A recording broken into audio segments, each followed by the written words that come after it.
In another life, under another sky, in a land of eternal twilight, I was Prince Kiri Amaranth. I never did like that title. My older brother took it much better.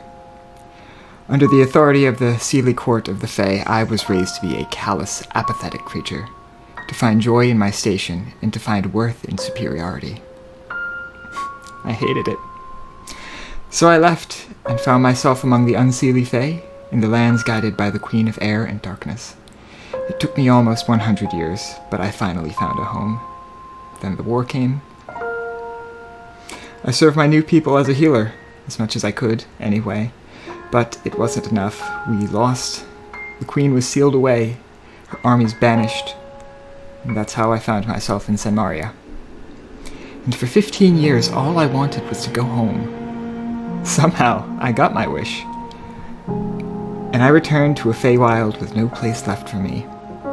I really did think that was it, but somehow, my friends from Sanmaria followed me across the Vale, and my dear, beloved Vesper somehow gave me the power to wake my queen. She's alive. And the strangest thing of all is that I don't think I want to go home anymore. During my absence, something killed an Archfey, and for all their wars, that is something the courts would themselves never dare to do. But the Whispered One and his mad Lich King are a problem too big to ignore, and so I won't. And I will pursue this calling to the ends of the earth if I have to. For myself, for all people, and for my queen.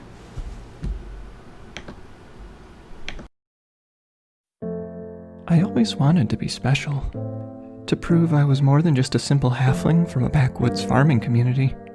My life has been a laundry list of struggles, disappointments, and shortcomings. And worse yet is that my mother doesn't let me forget that she's keeping track of them all. My name's Devereaux Thistlebrook. My dad left me and my family behind in Featherton when I was really little. I never really understood why, but I always looked up to him. I dreamed of traveling the world like he does. So I left home nearly 2 years ago on a whim, hoping to get a whiff of adventure and experience new, exotic places, see mysterious sights, and feel like a true explorer, someone of legend. My travels so far have led me into ancient ruins, derelict fortresses, fey-touched swamps, and even ancient dragons' nests. I even ran into my dear old dad, Clark, along the way. Turns out I may be a bit more than ordinary after all. You see, my dad is a deva, a celestial being. More than that, he was kicked out of his celestial home by a god. A god, with a capital G. Some of his power and personality must have rubbed off on me, though, because I've discovered I have some magical aptitude. The feathers growing on my back just complicate things a bit.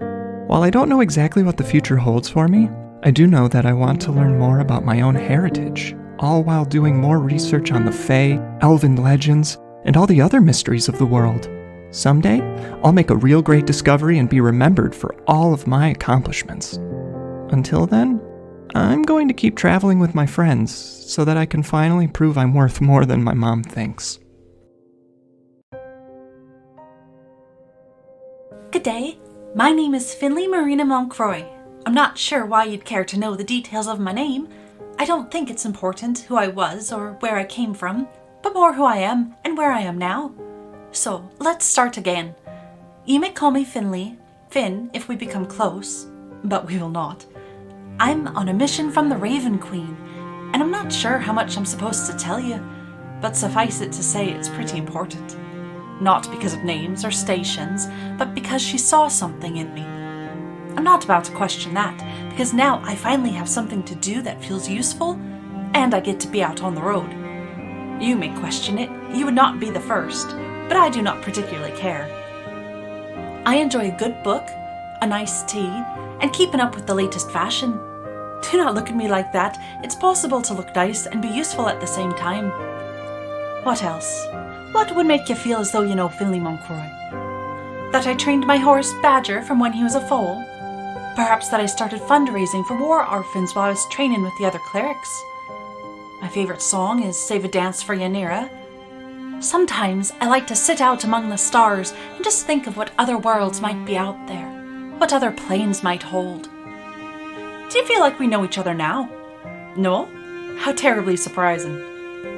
I have hopes and dreams, same as anyone, but I am afraid I will need to get to know you a little better before I share such things. Imagine a girl venturing in darkness to find ways to help people.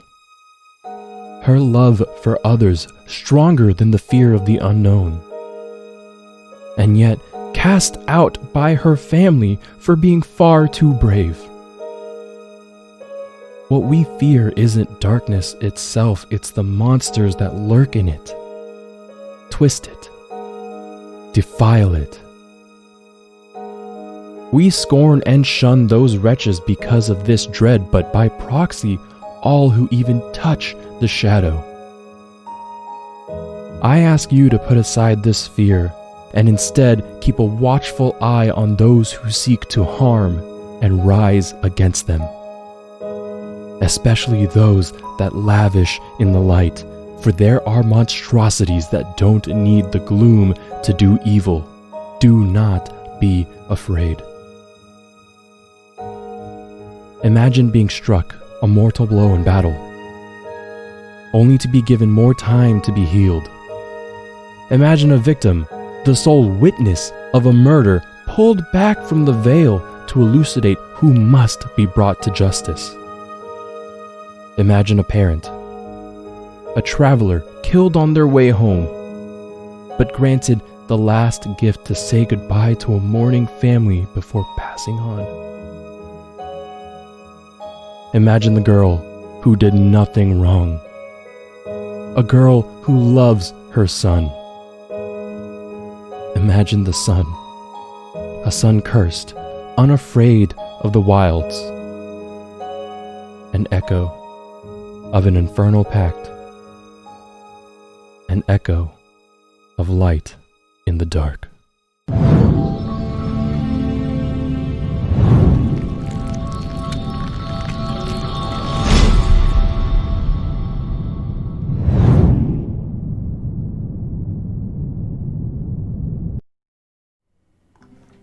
Welcome to the stream. Oh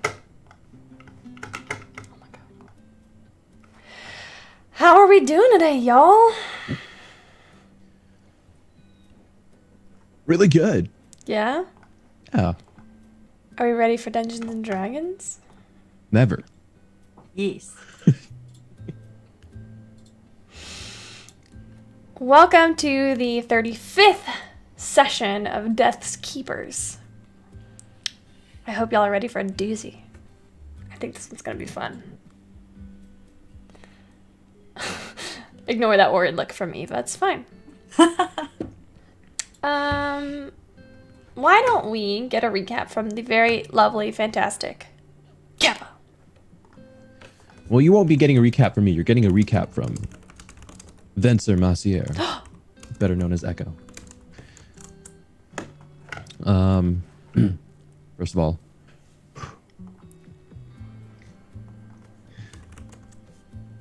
the last few days have been really rough.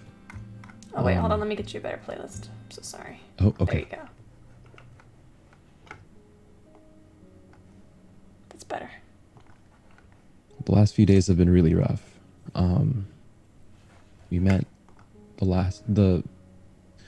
We met the infamous Lich King. Ooh, man. And turns out that I'm related to them.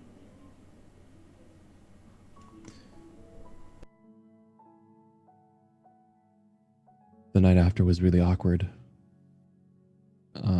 Dev and Kiri were supportive, but I feel like I hurt Finley.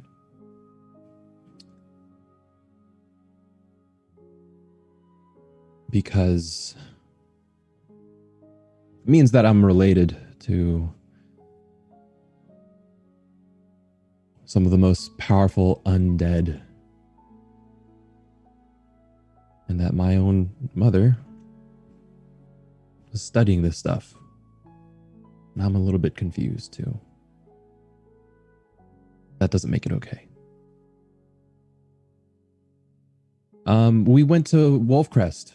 It was a bit of it was an awkward trip, but when we got there, Finley and I went to the second largest temple of the Raven Queen, dropped off a lot of the artifacts that we found in the White Cliffs. And Devereaux and Kiri procured us a room. No, not a room, a bunch of rooms at the Cliffside Inn, which puzzlingly does not stand anywhere near a cliff. I think we all needed a little bit of time to process because I stayed in my room for a little bit, all by myself, for the first time in a few weeks. Few days, several days. So I don't know what Devereaux was up to, what Finley or Kiri was up to. They were all tied up with something else.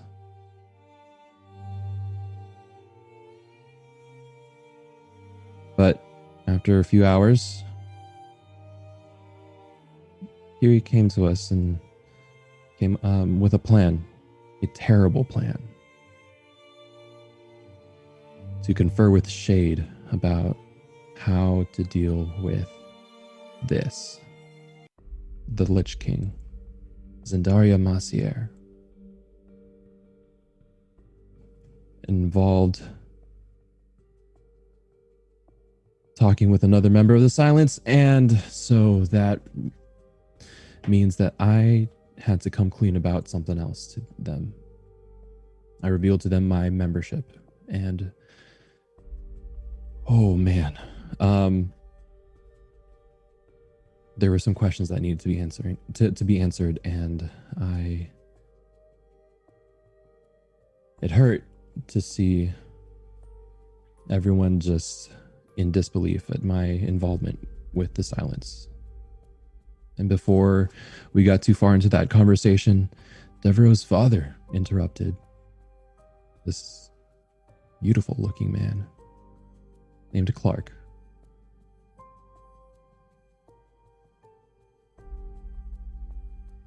Before we got to talking more about Kiri's terrible plan, Scytharia showed up. And now I don't know what else. I have no idea where we're going with this.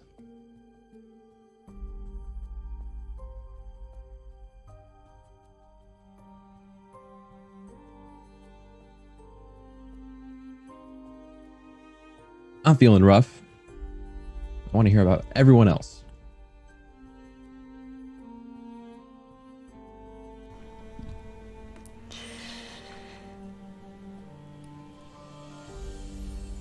All right. Thank you for that beautiful recap, Kappa.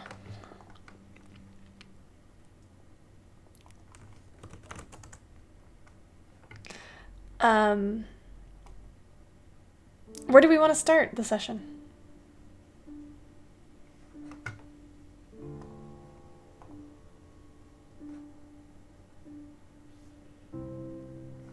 Where we left off?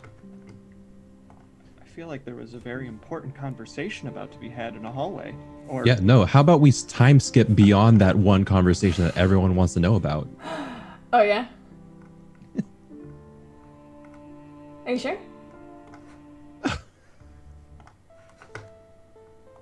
Finley.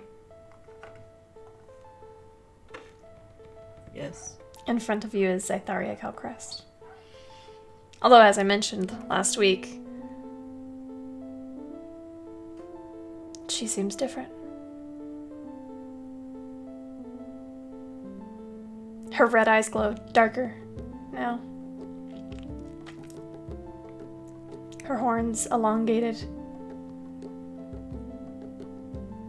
Her dark obsidian skin darker still.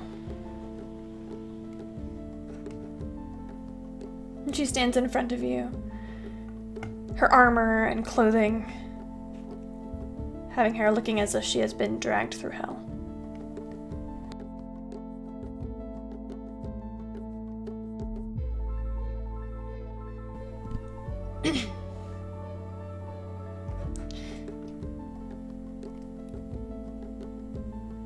Finley. I have to stay. Fuck. We have to talk. Yeah, she would have opened the door with her usual weapons and then just like dropped the warhammer when she saw Scytharia. Come in, please.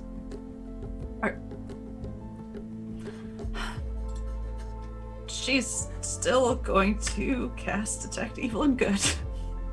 Because that's what she does. Read But me she's- Detect Evil and Good. You know if there's an aberration, celestial, elemental, fae, fiend, or undead within 30 feet. Also, the whole magically consecrated or desecrated thing. She does not register as any of those things. Okay.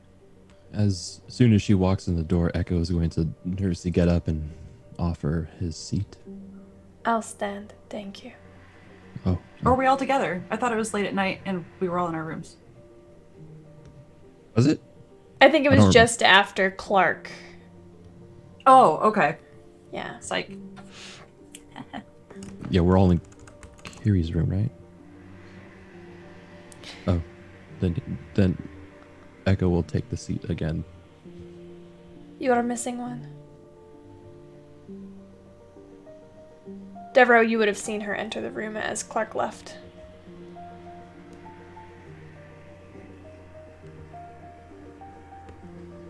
Something I'm really needed for. This seems like it might be important. I mean, I'm sure. I can't. I'm sorry. I'm having a really hard time hearing you. I'm sure someone would say something if I needed to be there. Devereaux steps back out of the room and peers through the threshold at you. I'm gonna use my ring and talk to Kiri. Kiri, should I get in there? Yes, Devereaux, I think you should. Okay, great. And I'll hustle into the room. Hi. Hello, Devereaux. Nice to see you. You as well. How has your journey been?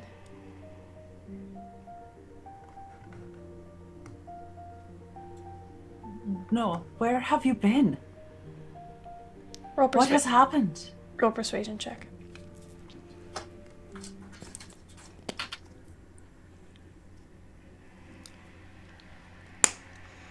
21.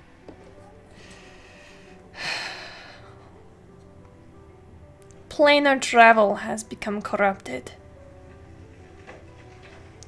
I attempted to cast the gate spell out of an astral dreadnought.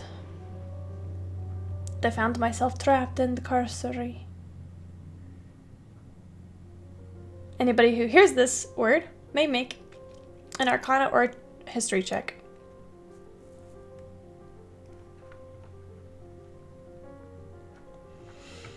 $17.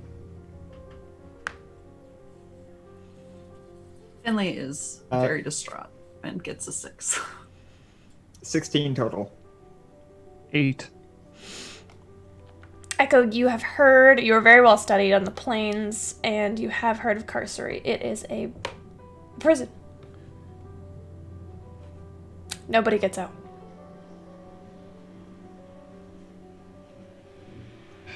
How? I would say Kiri would also probably...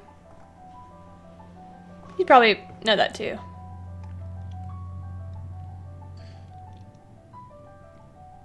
Oh, I just received a missive. From my planar expert. Things that cannot be killed or their actions demand a longer punishment than death are banished to Carcery. It's mostly devils and demons, but there are others in the depths of this plane as well. Getting in isn't particularly hard, but getting out is a whole other issue. Stealth and thinking quickly are necessary if you want to last long on this plane, and every layer is different. Kira, you would know this. Every layer is different, punishing prison for those banished here, and only the top 2 are safe for travelers. If you must remain here for any amount of time, then your best bet through making it through Carcery is either having a demo day to vouch for you, which sounds like the worst idea, or having a Tartarian dragon escort.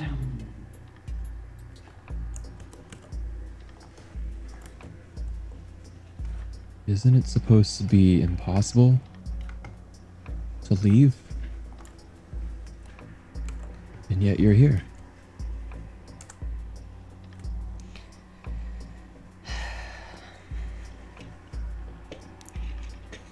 I came across something.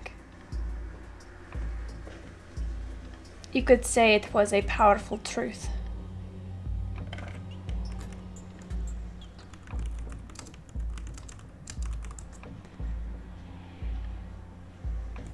And? Do not have a great way of sharing it with you, but I have found a greater purpose than what I had before. Something that I'm afraid will not do look well in the eyes of the Raven Queen. You see, she has overstepped. She and several other gods, many other gods, have pushed past their right, finding ways around the divine gate to influence the lives of mortals in ways that are sickening. For what end? Their own. Not to improve your life, not to elevate you for any reason. To preserve their own existence.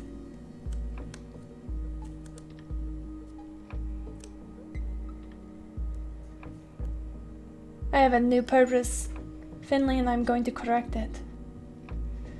And I'm going to start with you.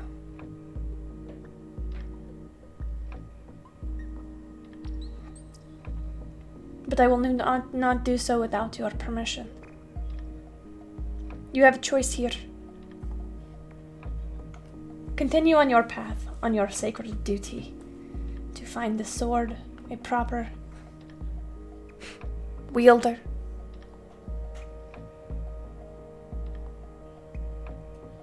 She'll hold the sword out to Scytharia as she says that. That's not for me. But I will.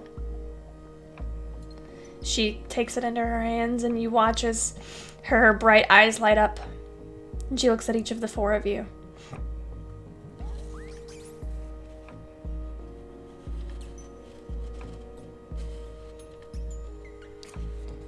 Finley.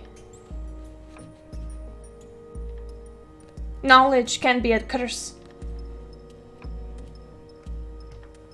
I will not put this curse on you without your permission. Are you accepting of what I am about to tell you about the nature of your assignment?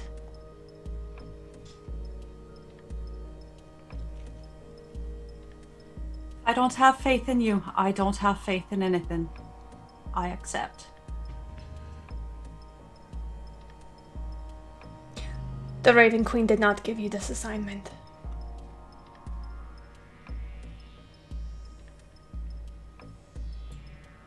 Who did? I did.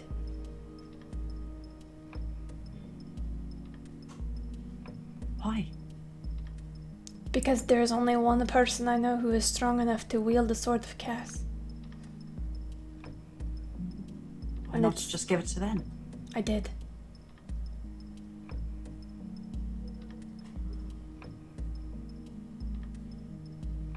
What would you have me do with it? You are stronger than you know. And I gave it to you in hopes that you would realize it one day.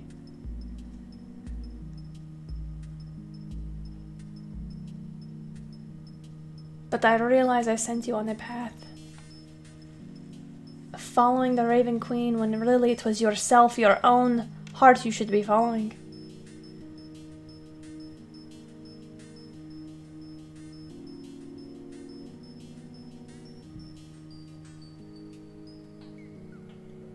brought us here.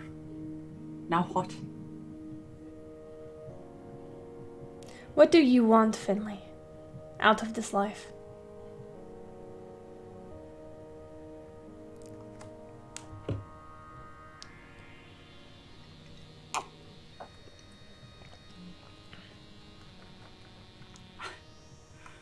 I want to quit being let down by things I should believe in.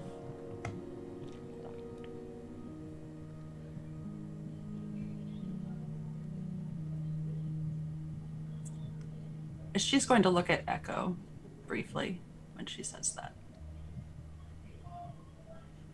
And then back.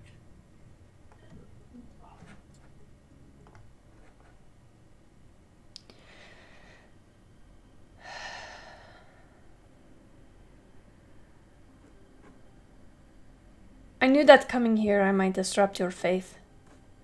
That was the very last thing I wanted to do, because faith is powerful. Look where it has gotten me. She looks at you, each of you, especially you, Kiri. Faith in a thing increases the power of that thing. Worship of a thing even more.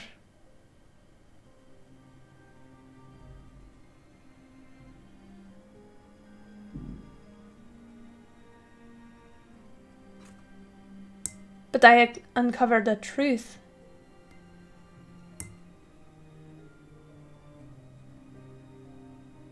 But there is a way around it.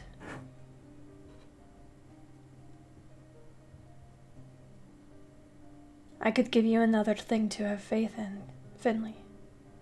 Something you don't have to worship, or idealize, or defend.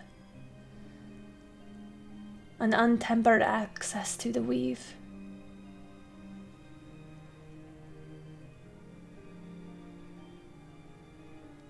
I want it.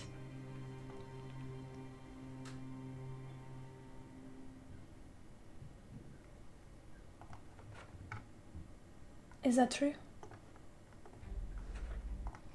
Yes.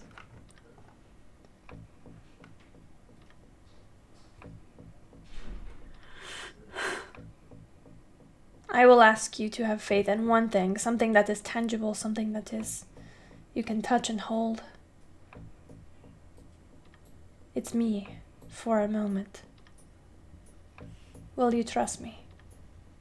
It's always been you. Yes.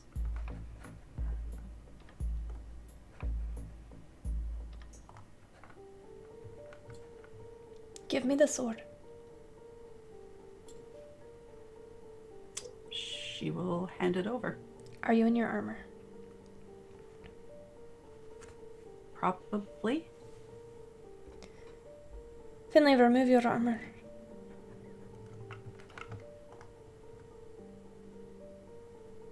Oh, all right. If I could get some help, otherwise it'll be about 10 minutes, I think. I got time. I'll get up.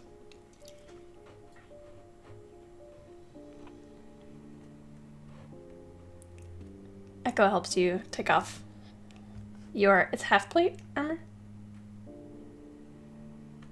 You're muted. It is chainmail. Chainmail. Close your eyes for just a moment and think about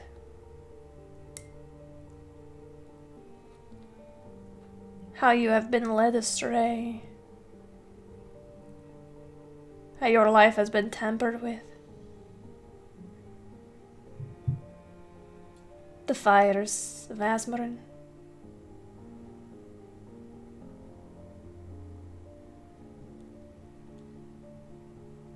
The time that your life ended.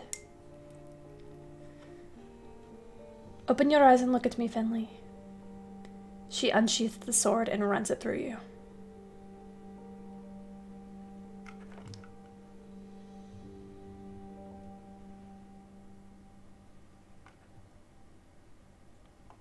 Oh, this again.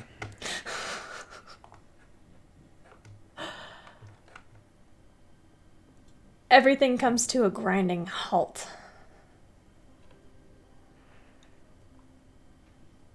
As the blood begins to drip down, it puddles at your feet, rolling over her fingers in the hilt of the sword. As it does, Finley, I need you to make a wisdom saving throw.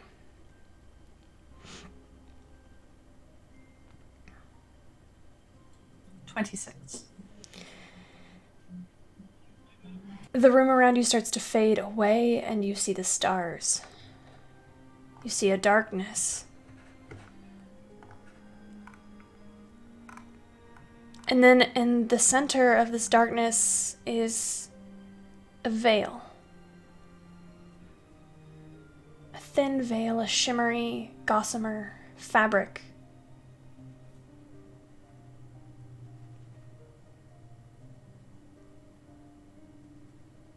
You feel like in this moment you can turn back, or you can peer through it. Peer through it. You watch as your fingers reach out and pull the veil back. And the rest of you watch the light leave Finley's eyes. Zytharia kneels as Finley loses the ability to stand. Zytharia kneels down with her, slowly withdrawing the Sword of Cass and setting it on the ground. She holds Finley, supporting the back of her neck,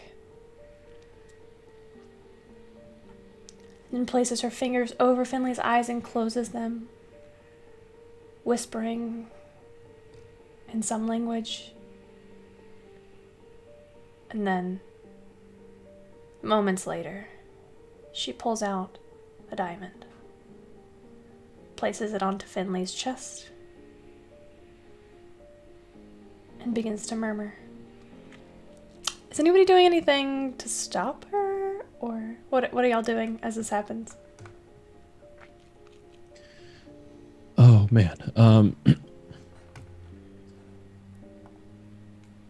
Yeah, I think when the sword gets plunged, Echo would have stepped forward and I don't know, like he knows Zathara can destroy him, so he's it's that step forward, but then that hesitation, Symbolic, like yeah. yeah, but like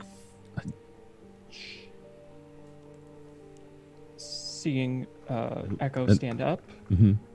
Dev will hold a hand out and be like, Echo, I've seen the exact same thing done with this sword before.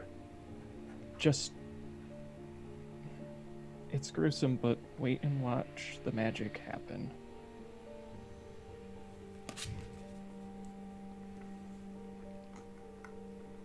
I'm watching silently. when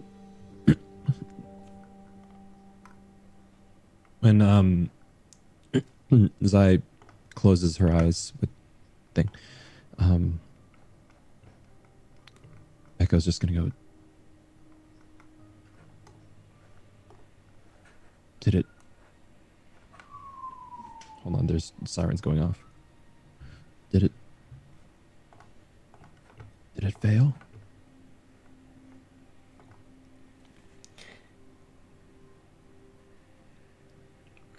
Finley, when you open your eyes again, the world is different. For a moment, 6 seconds maybe, you look at your friends and you see something else. In Kiri, you see tendrils of purple and blue wisps that float around their body. Like when it's cold and you breathe warm air out, wisps of smoke that dance. Around Echo, there is a dark green halo, an aura around them. And behind Devereaux is a pair of spectral wings.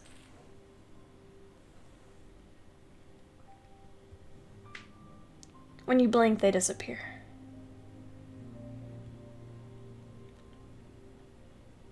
And that's when the pain starts. Searing into your skin, your mark appears. Where is it?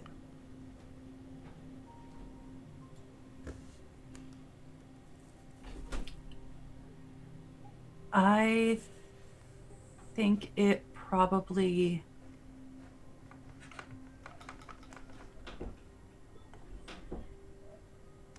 I'm going to use this hand for reasons. Takes up most of her forearm.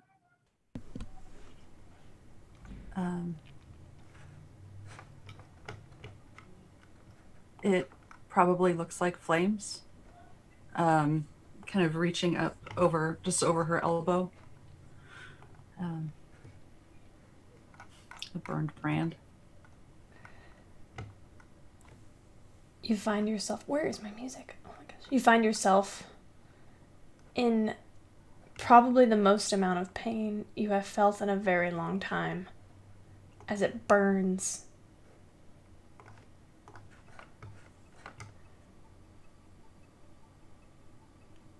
It's mostly indistinguishable at the moment, but you know that over time it will... You suspect that over time it will become something.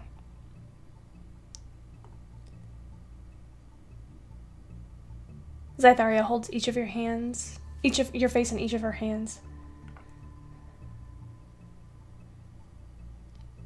You decide your own future. And she looks at each of the rest of you, Echo, Kiri. Her eyes linger on Devereaux. You may have been given a name, but do not think that that means that your path is set. You make your own choices.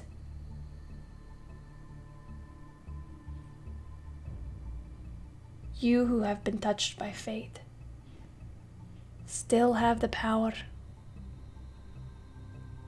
This world is yours, as mortals.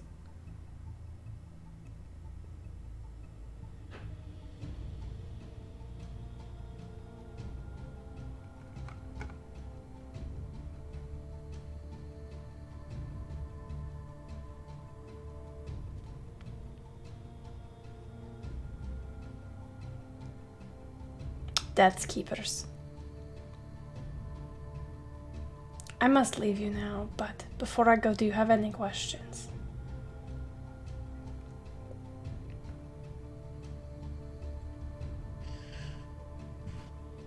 I have a bit of a question.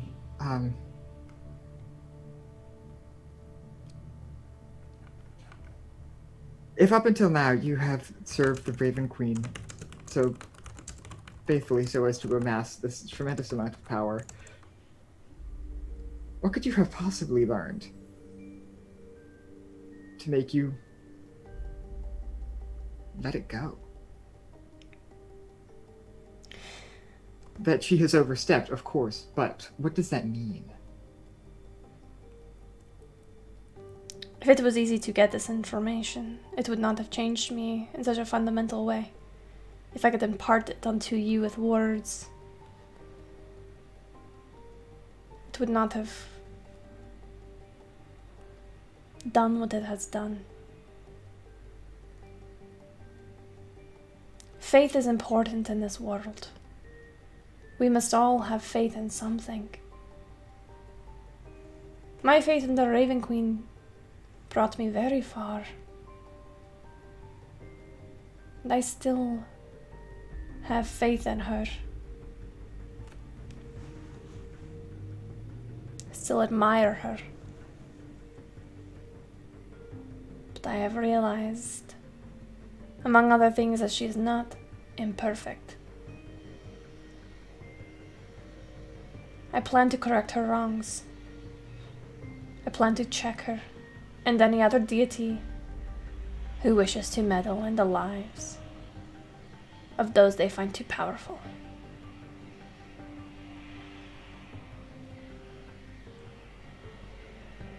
Will you go as far as to kill these gods?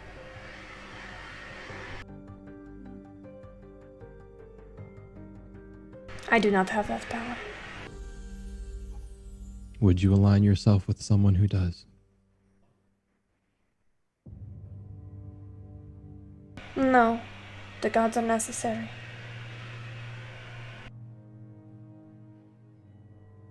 I'm gonna look over at Finley first. And then the rest. We tell Zytharia, or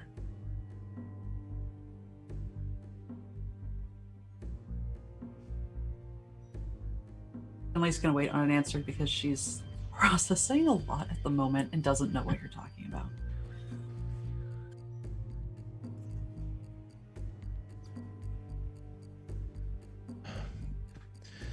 Zytharia, this is not so much of a question, but more of a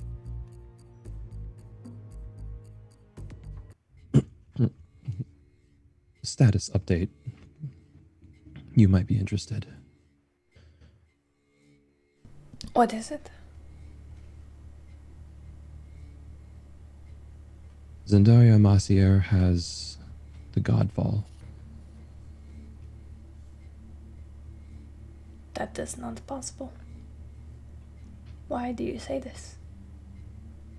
We met her. She's quite undead. Saw the book. Vampire or lich? Lich. It's true.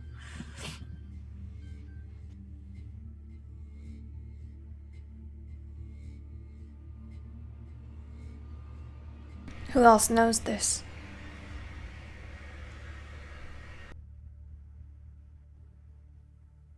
We informed the temple that there is an undead army, but nothing of Zendaria. I think, right? Did we? Yeah, no, we did. Yeah, never mind. Yeah, we did. The temple here in Wolfcrest knows.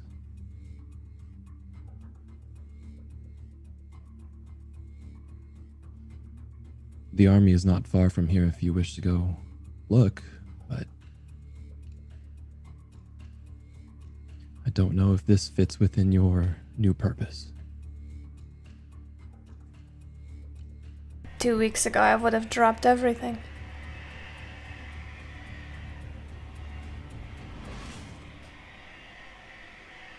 You encountered her then.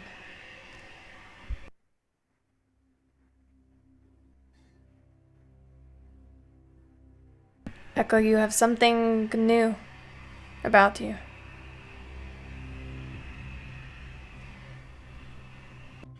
You don't know this, but when we first met, you said I looked familiar. I do know what you are about to tell me. Okay. I know your mother.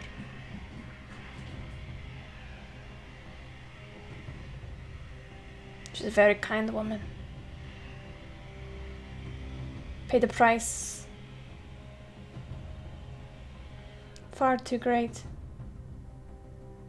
for her crimes, if you can call them that. But I appreciate your honesty. So you can understand why I'm a little bit scared. Are you worried that Zendaria is going to go after your mother? I'm worried that my mother's on the same path.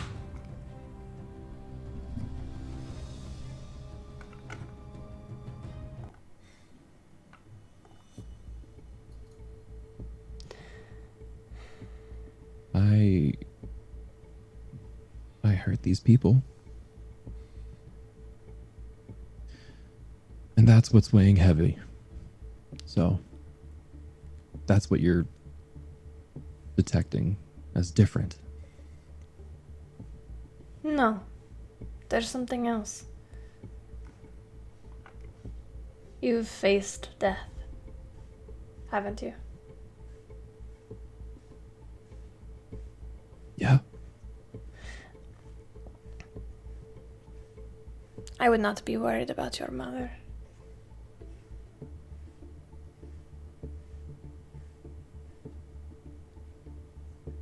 And you, Devereaux.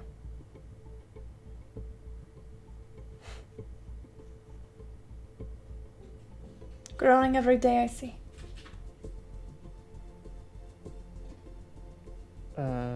I look at just down my body. I'm exactly the same as I was when you saw me the other week. I promise. Sure.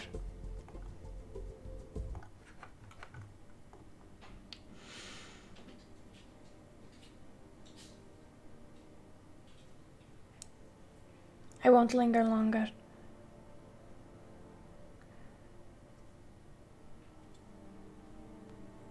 Where do you go now?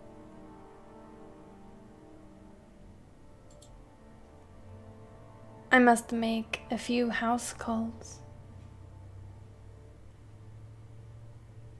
Can I ask one question before you go? Anything, Devereaux.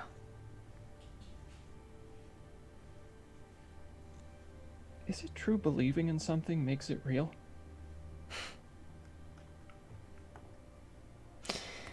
In theory. In theory, you can have enough faith in something that it manifests. Why?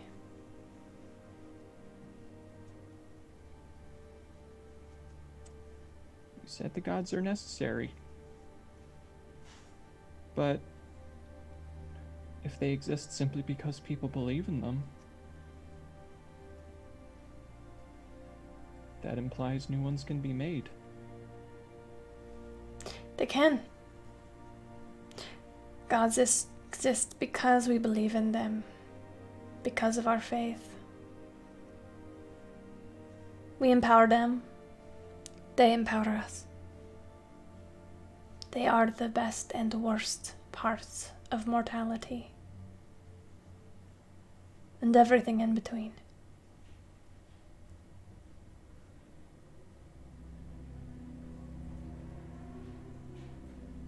Thinking of becoming a god, Devereaux?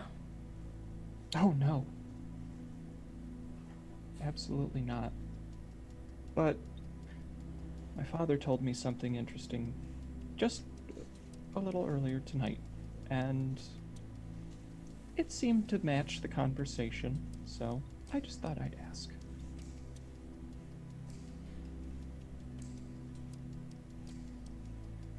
I have a quick question for the GM. What's so, did Finley just die and come back? Yes. Okay, how is she looking? Rough. Okay, then I'm going to wordlessly cross the room. Finley, are you still on the ground? Because I thought I would have helped her to a seat. Okay, then I will go over to Finley and I will, honestly, we're probably at eye level when you're sitting anyway. So I will reach your hand up, put it on the side of your face, and I will use 30 points from my Lay on Hands pool. And also cast Cure Wounds at level 3. Thank you, Kiri. A wave of cold rushes over you. Mother bitch.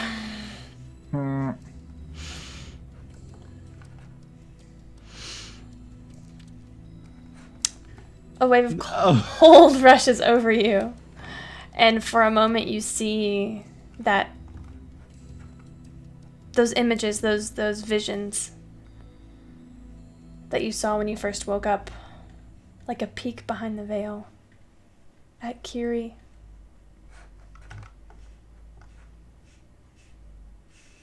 And that's 46 hit points total.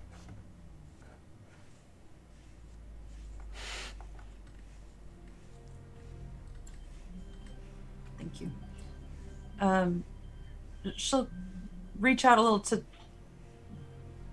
kind of pass her hand through the wisps of smoke till they disappear.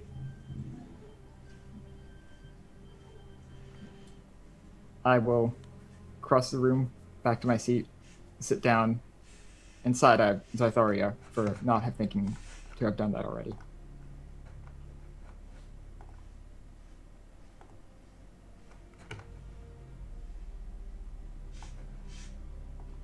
Mother bitch. Haha! Nailed it. Welcome back, Ren. Sorry about that. My computer shit itself for no apparent reason. It's alright. We got to see your web captioner in real time.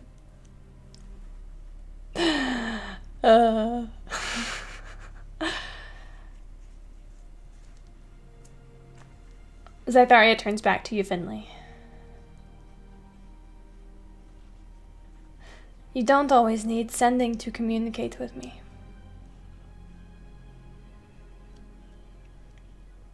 If you call out to me, I can hear your voice.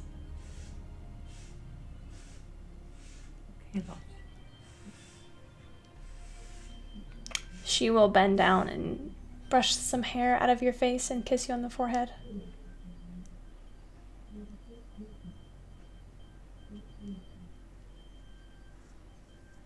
She'll kind of reach her hand out and just kind of pat Zytharia's cheek. Her probably, gaunter cheek. Take care of yourself. I will.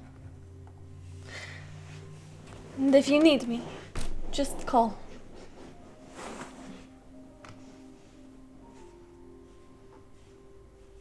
She looks at the rest of you.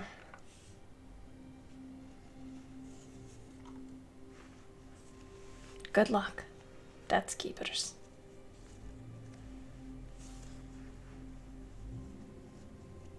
She will leave. The sword is still on the ground, covered in Finley's blood.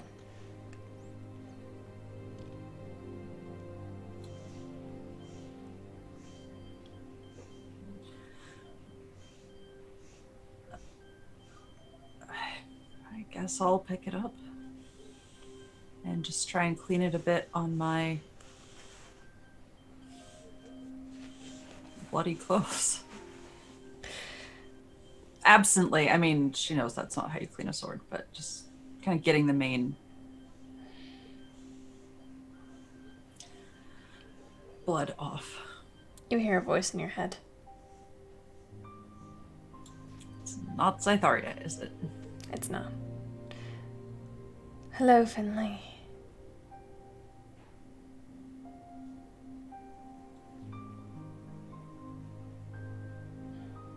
And she's going to answer in her mind.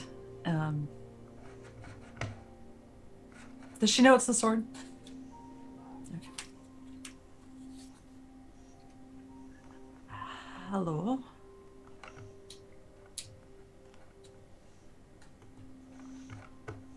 It is nice to make your acquaintance.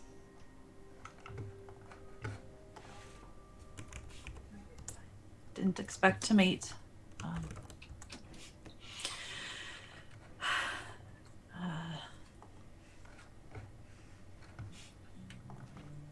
But I think you've been here a while. I'm not wrong. I have been watching you. And your friends. You've known them longer than I have, I believe. That I have.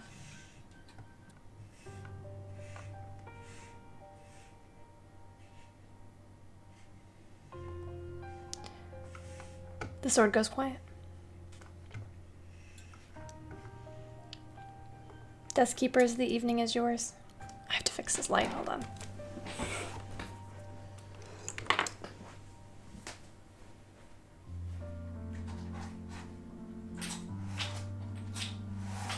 don't want to be a killjoy.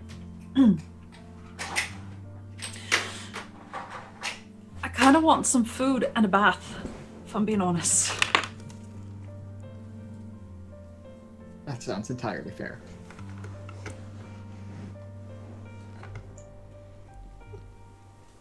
Possibly a bath and then food, if I'm thinking about the order of things. Yeah. Start cleaning up the blood.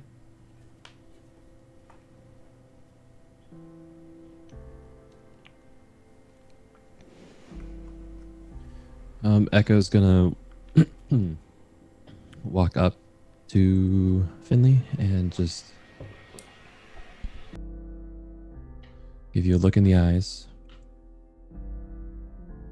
a pat on the shoulder, and leave. I'm in my room. What you doing in there? Writing a letter. I see. Join the club.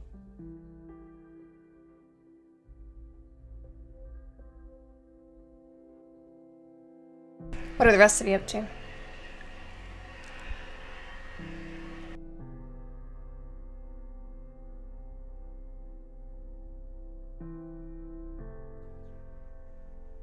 Finley is looking for her bath. And some food. Does anybody go with her? Not to the bath, but I'll make sure there's some food out for her when she's done.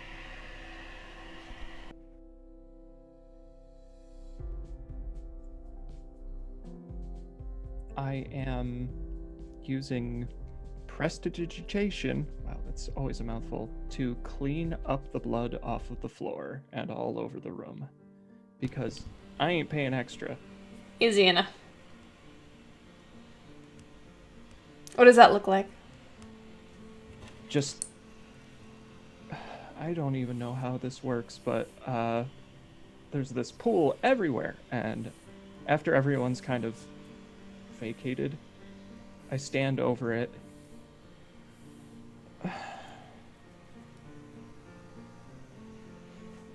I hoped I would not have to see that much blood again anytime soon. And I sit and I hold my hands out over it, just standing, and I feel like my back would start to glow through the white shirt, and it would just be a very soft glow as I literally do like the obnoxious wax on, wax off motion, and the blood just kind of starts gradually disappearing.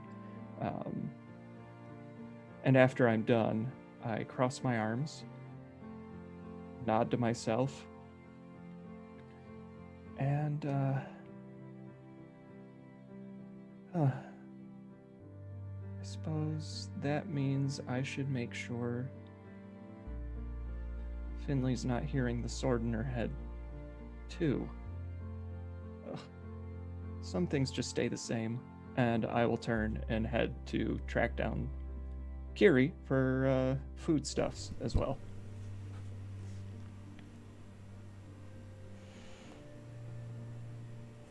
Kira?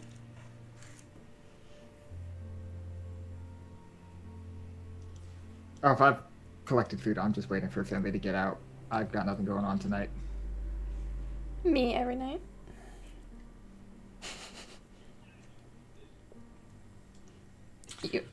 You're able to find Kiri pretty easily, Devereaux.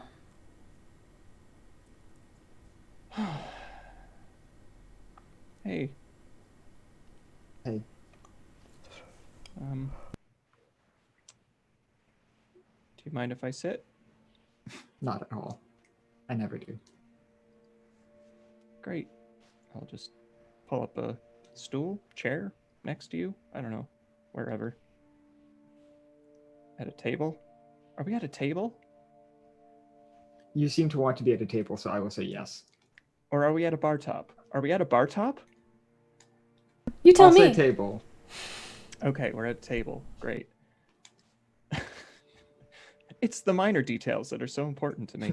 How you doing? Better than Finley is, I think. I have no idea what any of that just meant.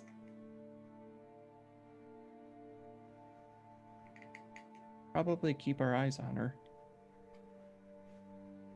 Last time I saw that, it was not any less gruesome Yeah. this time around.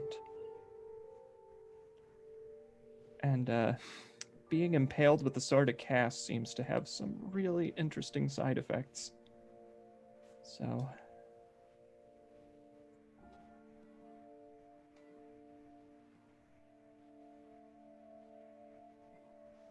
question?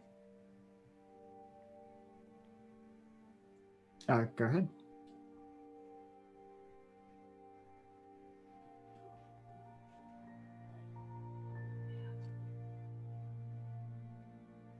A dumb idea. And I want to And what run would it that by be? you. So, I was talking to my dad, Mm-hmm. and, well, you know the whole Clark is a Deva thing, right? Yeah. Mm-hmm. Well, it turns out I'm related to a now deceased god. A what? A god?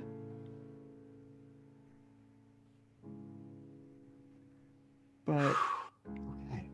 yeah. That's only half of the weirdness to it. Because, like I just said, they're dead and no one remembers them. Okay. So,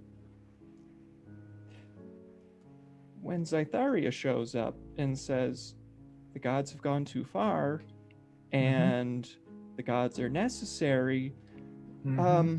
they seem kind of like two very different messages. And, is it a stupid idea to want to think about? Gosh, I feel stupid thinking it, but killing them and replacing them with new gods?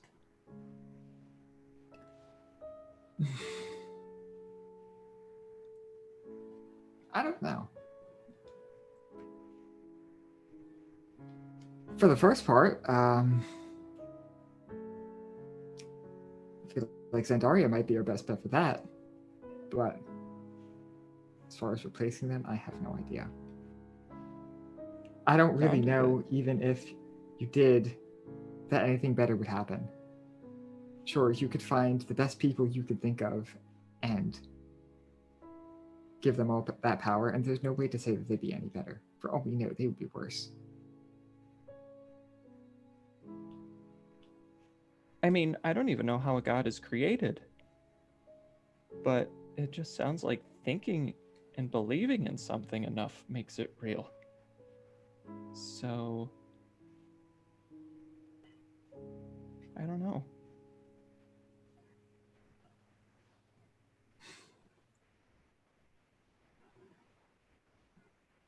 I don't either. Honestly,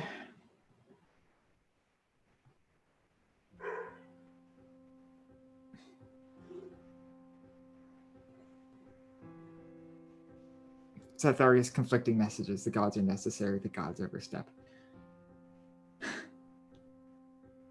I know they're not like us, but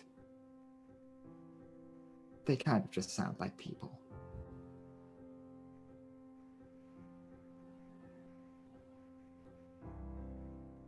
People overstep all the time. And yet, if you're the only person left, I think you'd probably agree that other people are necessary.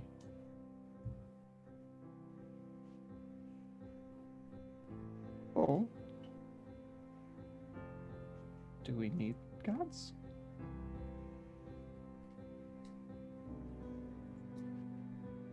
I don't know.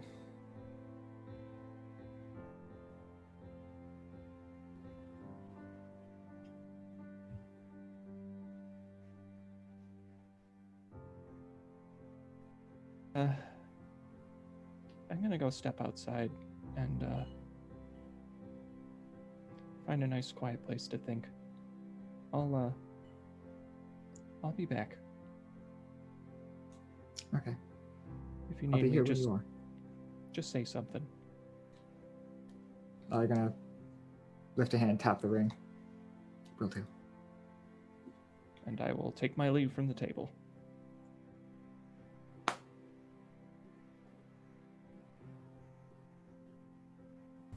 It doesn't take long for, well, no, it doesn't take much longer for Finley to come out of the bath and find you there, Kiri.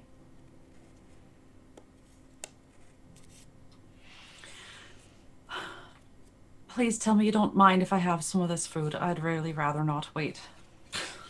Oh, I got it for you. It's fine. You're a hero. Thank you. I'll do my best. Shh. Sometimes she has pretty good manners. Not at the moment. She is just going to shove her face.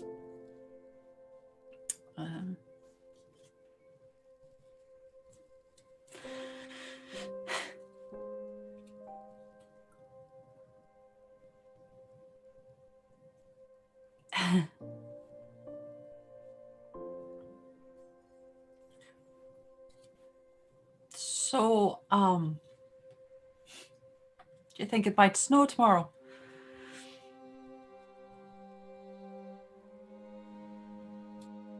I'm going to say yes, because I feel like that's probably the safe bet for every single day here. You're probably right. I'll wear my boots, I suppose. I don't even know what we're doing tomorrow. This tomorrow bad idea day. I can't remember. I don't think it is. I Okay. think you have a little bit more time. Okay.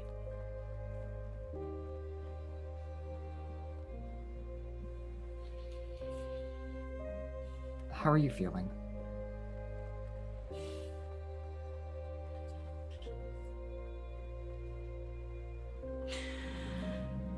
I want to say I'm just a little tired, and tomorrow's a new day, and, you know, you can always sleep everything off.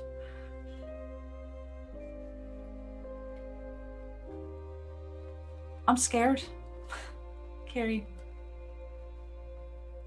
I don't even know of what. I hate it when I don't know of what.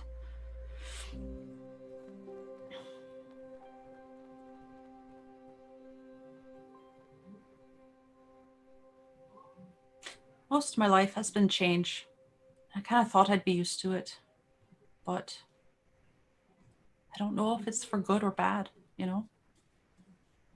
Yeah. Yeah, I do.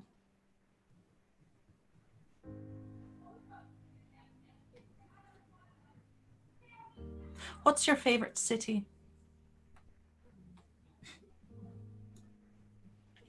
No, I change it. What's your favorite festival?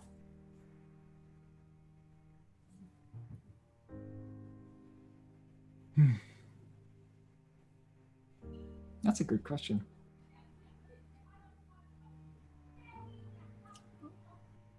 I'm sorry, I know it's a bit superficial. I don't.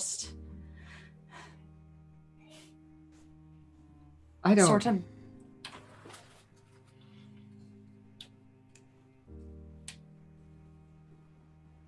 I'm not privy to necessarily everything that goes on among the Fae and their courtly dealings, but It's not a binding answer. seemingly at random, the courts just get together, each with their respective side, of course, but either way, it's just something miraculous. You could meet 10,000 Fae, and you would not be able to compare any two of them to each other. seeing them all come together into one place to celebrate anything, sometimes just to celebrate celebrating, is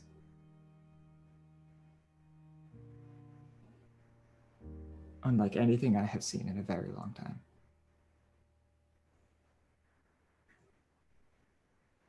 And you've never really had a party until you've had a party with satyrs.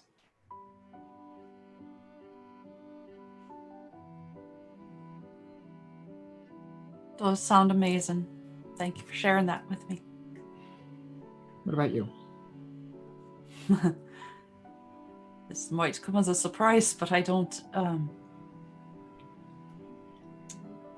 do many social gatherings. I like the idea of them. I like reading about them. I like the idea of a good party.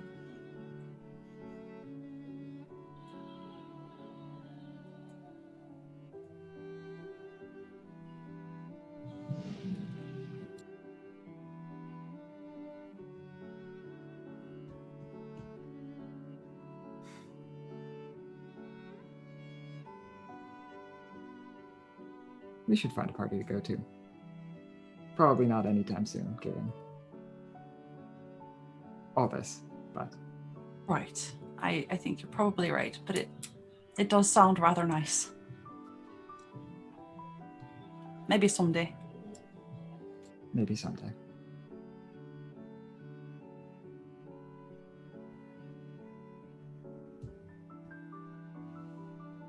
It might be time for me to sleep everything off. Yeah, that... After the day you've had, that sounds like a good idea. Good night, Finley. Night, Kiri.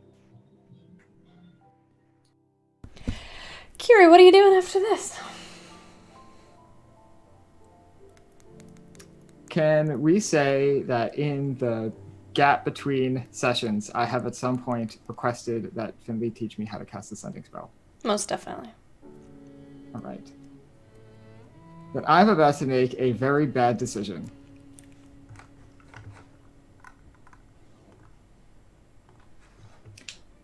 I have a few slots left. Okay, so first what I would like to do is I would like to write 2 letters. Okay. One to Vesper, one to Devereaux, explaining what I'm doing.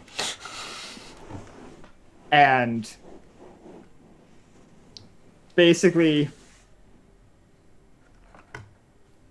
that, like, this is like a contingency for, like, if I die. Sure. So these are intended to be post-mortem letters. Okay. So I would like to write those. And at some point in the middle of the night, I would like to leave the inn Yeah. and cast the 2nd level spell, Animal Messenger, and look for an owl or a large bird of some kind. Easy enough. All right, I will hand the 2 letters to the owl. It's a snowy owl. If you could wait by the city gates and hold on to these. If I don't come back in 8 hours, please leave them at this end.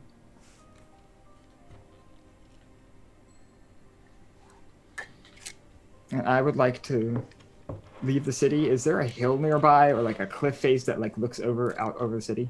Yes, so that as you can as you get closer up towards the castle, there is like it's less of a park and more of an open public area where it's a massive cliff and there's like hundreds of feet down.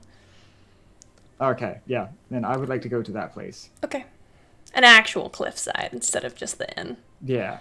Right. There's also more, Fantasy. if you like leave the city, there's more cliffs south of the city if you wanted to get out of the gates. Okay, yeah. No, that was my intention. I want to Okay, get okay. like out of the city. No, that's a no. Perfect. We can do that. Yeah, I'm going out of the city, out the south gates. I'll probably ride Tuan most of the way there, but I'll take the last bit by myself just to make sure that they're in the clear for whatever the hell is about to happen. Yeah. And I would like to cast the sending spell. Who are you casting sending to? Zandaria Massiere. What does this sending say?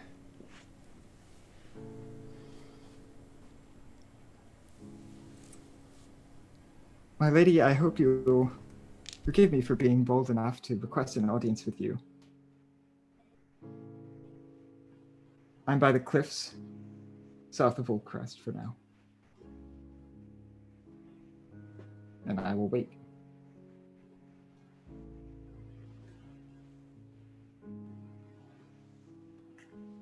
I love my players so much.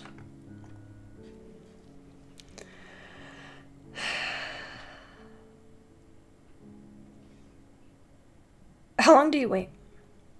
How long are you willing to wait? I'm willing to wait probably like 4 hours. I certainly don't want to wait long enough that I could potentially be heading back and the letters get delivered, because I don't want to have to put Devereaux mostly Devereaux, because I'd be back at least in time to stop the letter from Vesper. But Sure. I don't want Devereaux through that. So I'd be willing to wait at least 4 hours. What are you doing this time? Just sit on the cliffside? Pretty much, yeah. I'm certainly not going to meditate right now. Not going to go into trance. I have not brought my sword with me. I've left that on my bed. I did bring my warhammer. I did bring my shield. Although I am well aware that that's mostly useless, given the situation. So I'm just kind of waiting, looking out over the city. Kiri. The waves crash against this cliff over and over.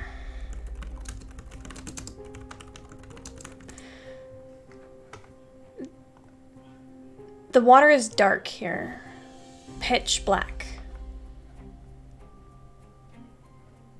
without depth. No, impossibly deep, opposite of what I said. You cannot see if it goes down a foot or 100 feet. These ocean waves. They roll and crest and crash on the rocky shoreline. You find yourself mesmerized by them, almost enchanted.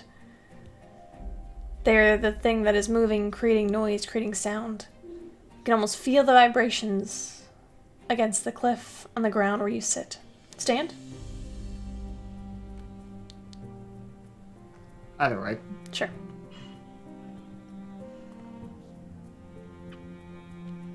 Approximately 90 minutes after you cast Sending.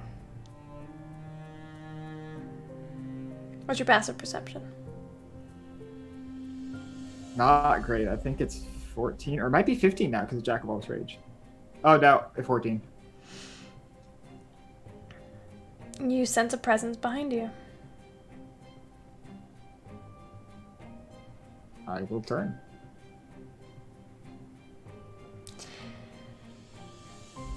She stands there in dark robes of green and black. A skull mask pulled up to the top of her head.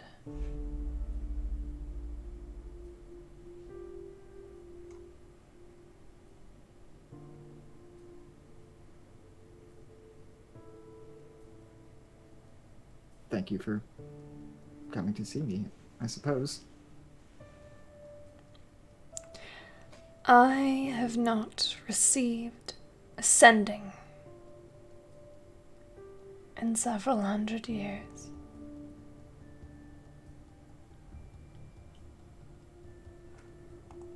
She takes a few steps forward and you notice that she has nothing with her. No armor, no shields, no weapon. Her staff is not even here with her. She wears this heavy black cloak. And you watch as she takes the mask, and as she seemingly pulls it behind her, it disappears, from reality. And what's left is a woman, maybe a human woman, maybe appearing to be in her 30s, with dark black hair that is pulled into a braid alongside of her head and into a bun in the back. Brilliant bottle green eyes. Sharp nose, high cheekbones. She steps forward to be within 6 feet of you.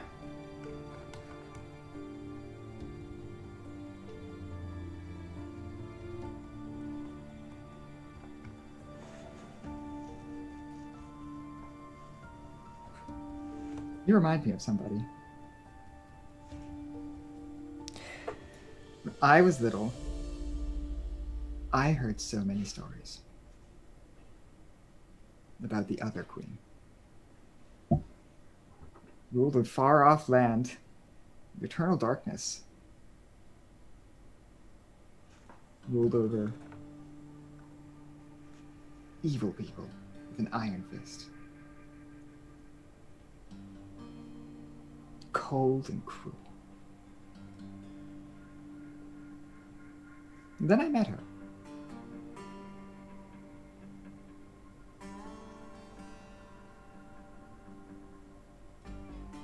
She was nothing like that.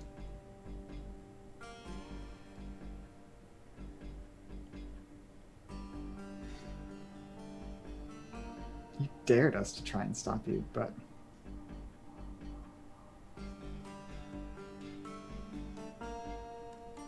I have to admit, I'm not really sure that that's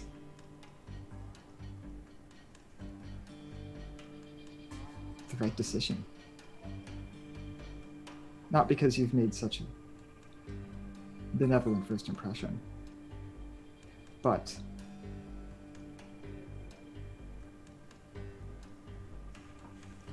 I learned a long time ago that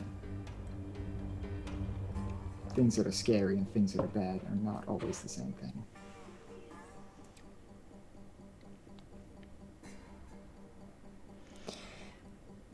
Yours is the Queen of Air and Darkness. Yes. An admirable fae.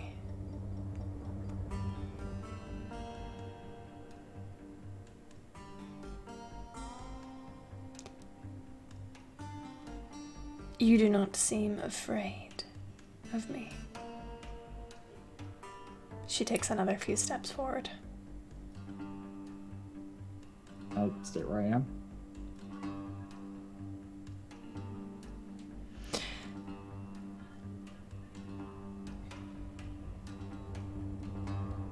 Part of me doesn't think you want me to be, not entirely. All things considered, what you did to Echo was merciful. I mean, yes, you killed him. But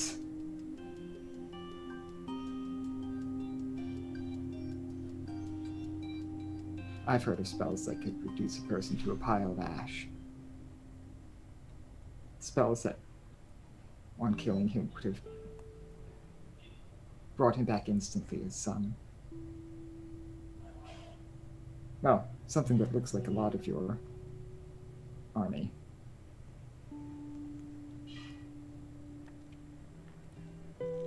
Somehow I and Finley and Devereaux all walked out of that alive.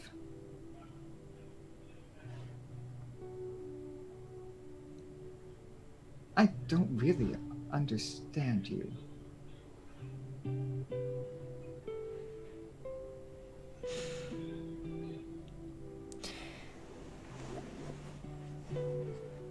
If you think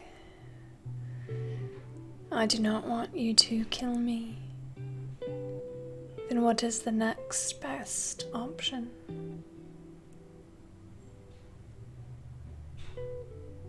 Join me. No, you wouldn't. Your hearts are too pure for what I do.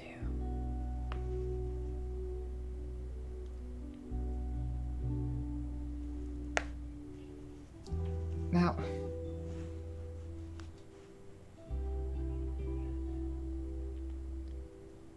I don't think I've ever met somebody who genuinely believes themselves to be a bad person, or who genuinely believes themselves to be in pursuit of something evil. No one believes they So- are the villain. Exactly. But you certainly talk like you believe that, so... Are you saying that you don't believe in what you're doing, or that the ends justify the means and that the means are particularly unsavory?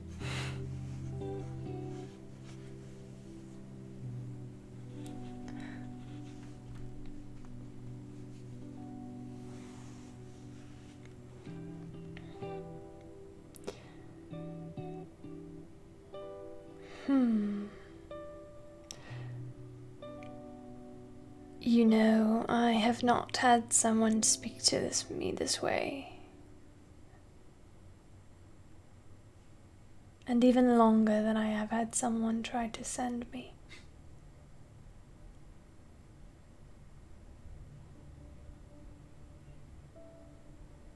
You seek understanding.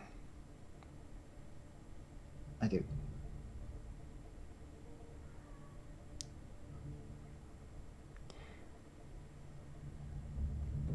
I wonder if my answer will be satisfying for you at all.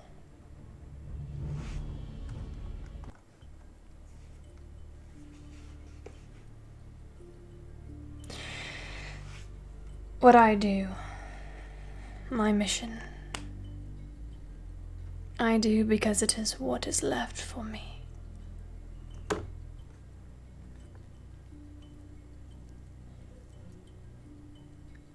You see, in my life I hated liches. I vowed to never become one. Kiri, roll a persuasion check with advantage.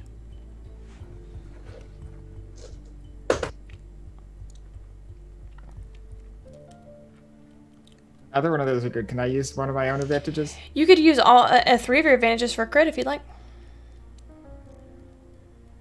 Yeah, you know what? I'm going to do that. I want better than a 14. Okay.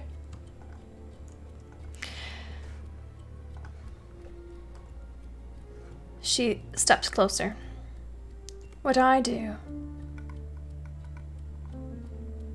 I did for my husband. For a man, if you can believe it. His life was on the line, and I had to make a deal.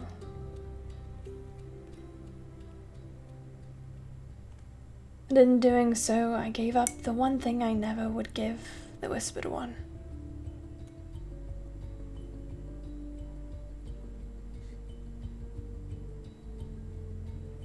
Everything.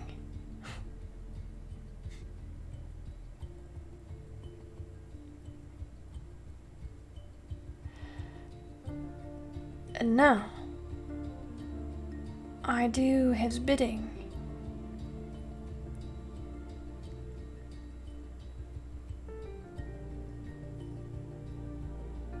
But I serve a greater master. Still.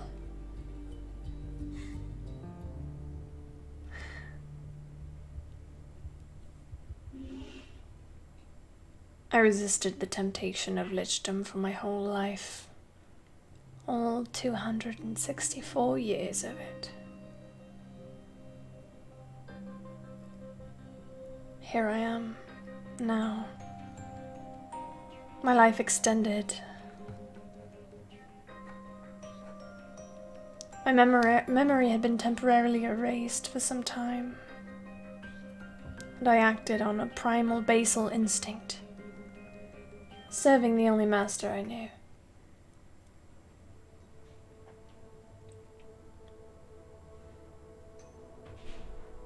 And here I am now, standing next to one of The few who I know will be strong enough to one day, perhaps, stop me.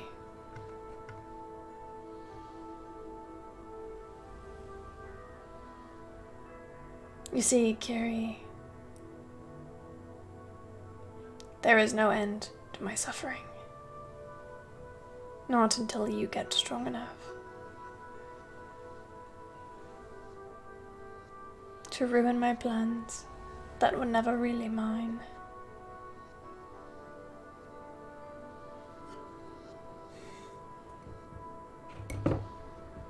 Does this make any sense to you?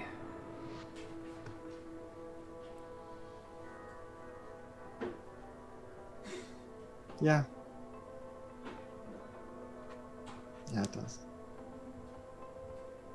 But you'll understand I cannot go down without a fight, as they say.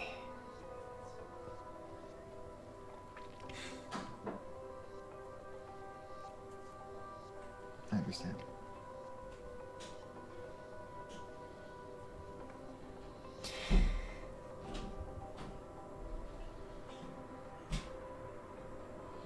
Have I satisfied your curiosity?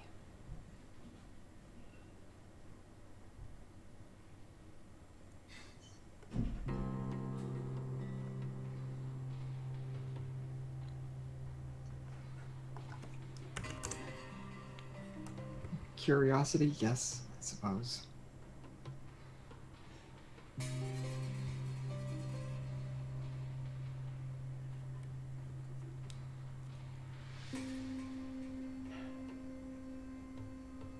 She takes a step closer.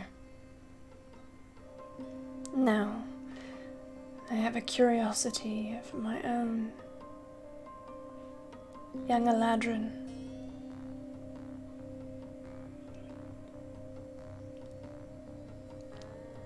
What on earth possessed you to call upon me, the Mad Lich King,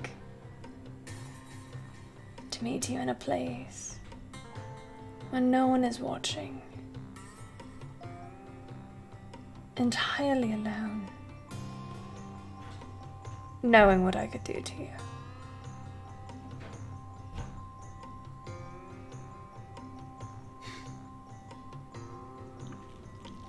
I feel like I have a pretty good idea of what you could have done to me 30 seconds into meeting me. And you did more or less exactly that to Echo, and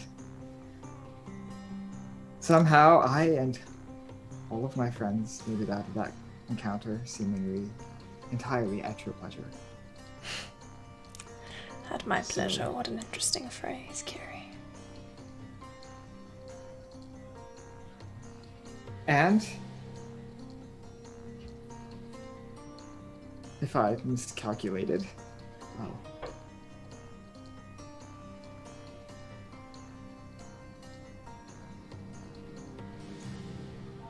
better just me than me and all my friends.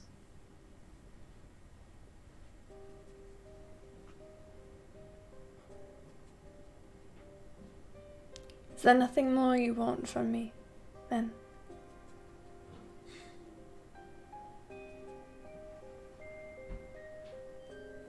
From you? No. But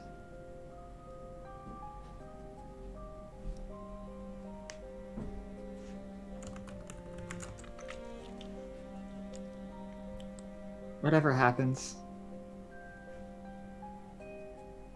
now or in the future, I really do hope you find peace someday. Perhaps you will be the one to bring me that peace. That is my desire.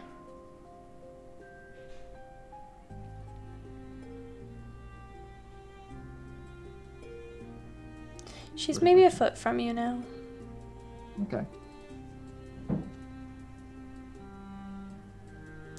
You were surprised because she seems shorter. Not as short as you, but shorter than she had before. Nobody ever is. Nope. That's what happens when you're 4'11". Mm-hmm.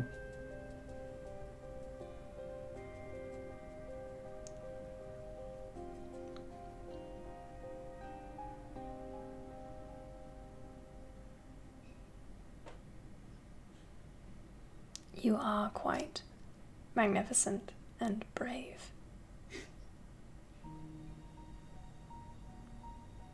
Or foolish. I suppose we haven't figured out which one yet.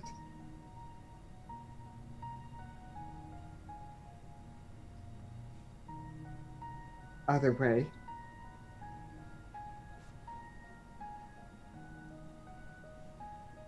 I have spent enough time in courts and around queens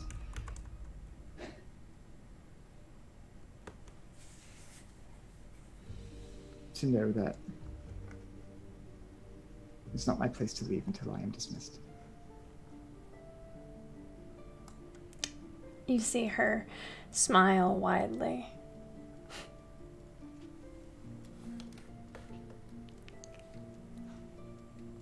So quick-witted.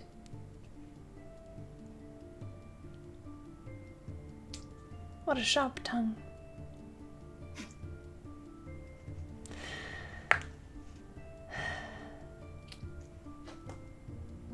You are free to leave.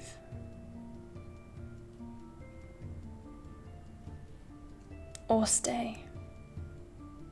It has been a while since I have had company as pleasurable as yours.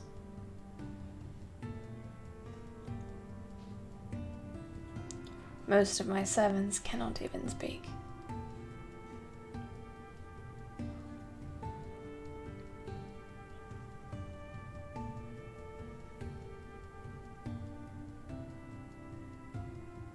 I think I still have some time tonight. I would like to And stay that- for a while. Yeah. And that's where we're going to take our halfway break. We will be right back. Everybody get up, get stretched, get some water, hydrate, posture check. We'll see you in a second. Oh baby, I love your madness. It's so. Oh baby, I love your madness. It's. Welcome to our Patreon. Here on Open for Adventure, we are making high quality Dungeons and Dragons content, folks. We have a great big world to share with you, and by becoming a patron, you can help us explore and expand upon this adventure. With your support, we can invest in more amazing artwork, better mics, fancy cameras, and overall stream quality. Not to mention, help us get some amazing new merch that we can use for giveaways. What do you get by becoming a patron? I'm so glad you asked. Let's take a look at the different levels and give you a sneak peek at what you can get at each tier. Did you know that the family of the First Lord Theo, the leader of the rebellion against the Empire, actually invented firearms nearly 25 years prior to the current campaign? The designs for this high-tech weapon are the Delaney family's best-kept secret. Also, they were originally invented by the late First Lady Victoria, Theo's mother. Access to lore leaks like this is what you can expect from the first tier, written in blog-style posts after each weekly session. Ever wondered what goes on off-camera? The next 3 tiers give you exactly that. With Stolen Moments, you can get access to text-based roleplay moments, highlighting experiences that don't make it onto the stream, like Leona's training session with Ray and Asmrin. Stolen Moments Plus gives you access to roleplay moments featuring our guests, non-player characters, and historical figures, featuring the likes of Marshall, Annalena, and even the Empress herself. And Roleplay Addiction takes us to a whole other level. This tier gives you exclusive 30-minute videos of canon interactions not otherwise seen on stream, like late-night drunken interactions between paladins or tender moments featuring your favorite character ships. The Warm Fuzzies is super simple. It's everything I've listed so far, and also you get your name on stream after our weekly regular sessions. Every session. And our Undying Love. And finally, the most epic of all Patreon tiers. Drum roll, please! The Lore Master. This ultimate and final tier gets you first look access at all of the content going into our upcoming, official, open for adventure campaign setting. Lore, maps, monsters, items, dungeons, dragons. Go ahead, have a look around, make yourself at home, and consider becoming a patron to help us make this fantasy world a little bit closer to reality.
Oh, hi!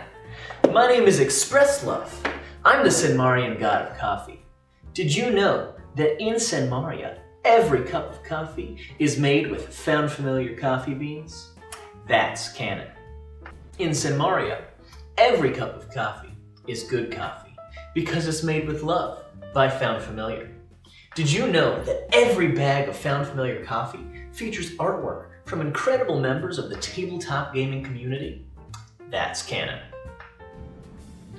Each blend and roast of found familiar coffee features cool D&D names like Thieves' Cant, Face Step, and Pact Magic. In Senmaria, every royal meeting that Ray attends features the Cartographer's Blend, a brew of coffee made by found familiar in conjunction with Devin Rue. Now that's canon. Found familiar coffee. Buy it today.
want your pandemonium. Oh baby, I love your madness. It's so incredibly beautiful. Oh, you shine like gold, so selfless to all, and wild like an animal.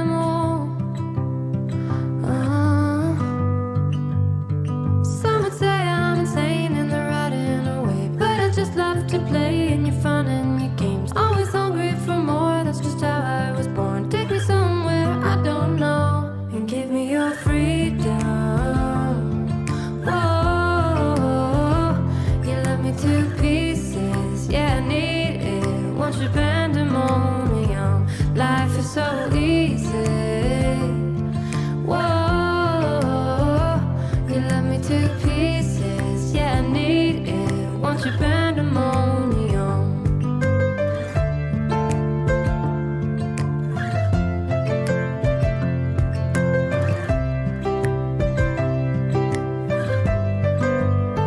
The limit of love is endless, I know. Just do what you want with me. Yeah, I want it all. Could care less the cost. I give you my everything. Some would say I'm insane in the right in a way, but I just love to play in your fun and your games. Always hungry for more, that's just how I was born. Take me somewhere I don't know, and give me your freedom. Whoa, you love me to pieces, yeah, I need it. Want your pandemonium, life is so easy.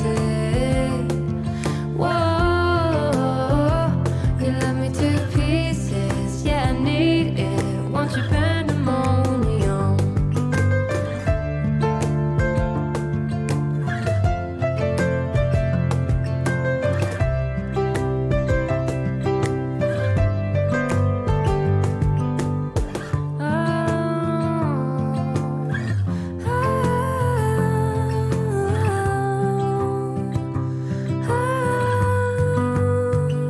And give me your freedom.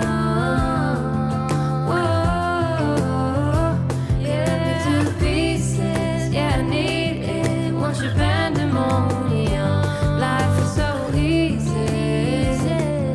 Whoa, you love me to pieces, yeah, I need it. Want your pandemonium. Oh baby, I love your madness. It's so incredibly beautiful. Oh, you shine like gold, so selfless to all, and wild like an animal. Some would say I'm insane in the right in a way, but I just love to play in your fun and your games. Always hungry for more, that's just how I was born. Take me somewhere I don't know, and give me your freedom. Whoa, you love me to pieces, yeah, I need it. Want your pandemonium, life is so easy. Whoa, you love me to pieces, yeah, I need it. Want your pandemonium.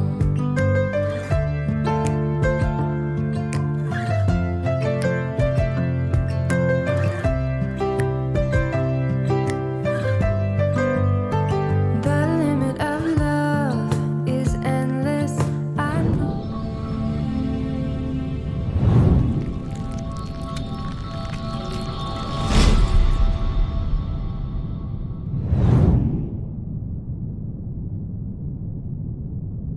One. OG. Quote of the day. I'm so glad my grandfather is dead so that Kiri can't try to have sex with him. Oh, beautiful. Beautiful people. I have Schrodinger's grandparents. You do? Here, you might have a chance. We won't know what happens to him until January. Cross that bridge when we get there.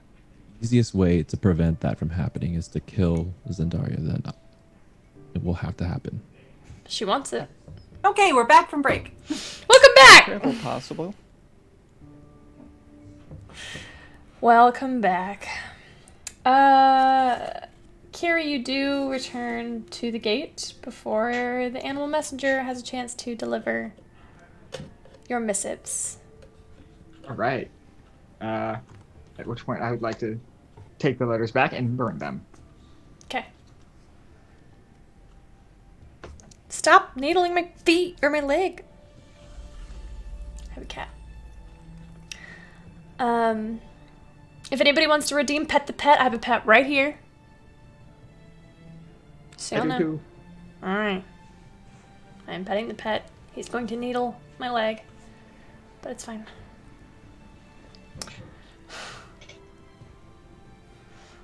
We are your humble servants. Right.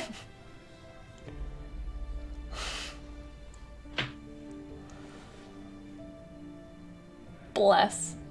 Oh my god, Kappa. What are we doing for the rest of the session? It's all y'all. I just work here.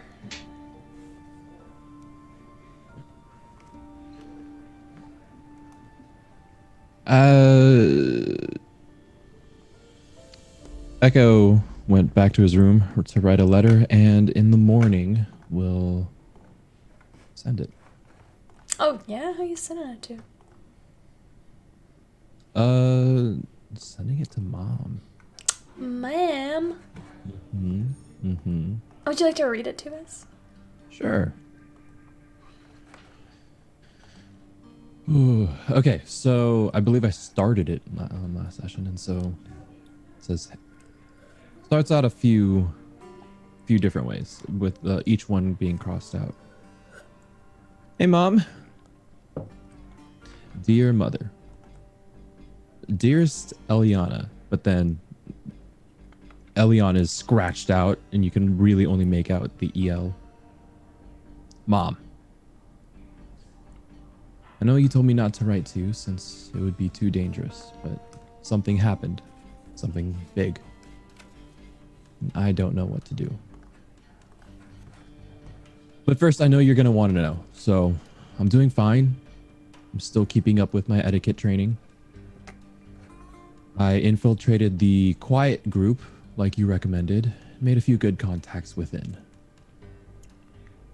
Something I didn't expect, though, was meeting and making some friends outside of them. I want to tell you more about them, but this needs to be kept from prying eyes, and so I'll have to tell you next time I see you. I want to keep this short. Just know that they're good people. However, the reason I write is because of something much more dire.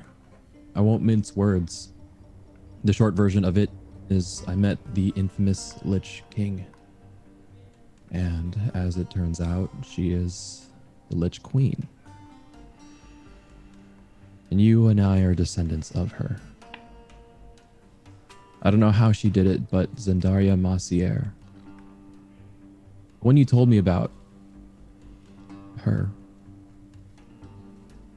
she somehow came back, or she never left. More importantly, I don't know why. You always told me that she was against lichdom and that we were following her cause. So when she came to us, I froze. And when I unfroze, I was too weak. I paid the price. I died.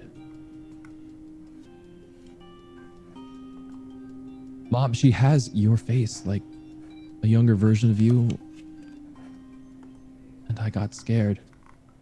The only thought going through my head was whether or not you are on the same path. You are my world and I trust you completely, but I know you trust Zendaria just as much. You taught me her ideology and how we need to make room for her vision to be realized. If her vision is a massive undead army to wipe out the living, I want no part of it. I can handle that. I can fight it. But the thought of you turning into her, that is what terrifies me. This fear is consuming me. So I need to know, what is our end? I love you so much, Mom. I'm in the town where we discovered your allergy to mustard seed all those years ago. We will be here for a few days, I think. Cliffs or Temple. I'll do my best to let you know if that changes. Your son, V.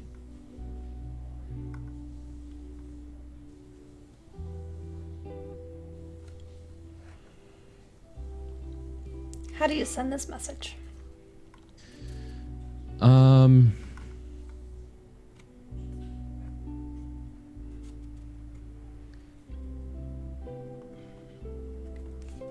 Going to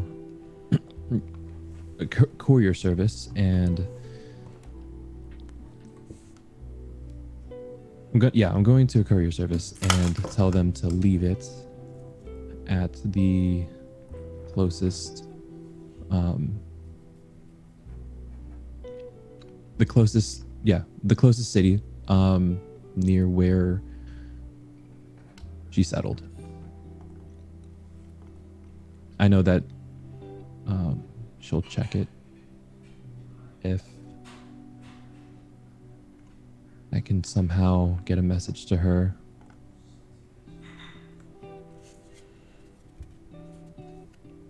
Actually, no. Yeah, no. I know that she checks the posts every few days. Sure. You send off this message. Mark, 5 silver off of your character sheet. Got it.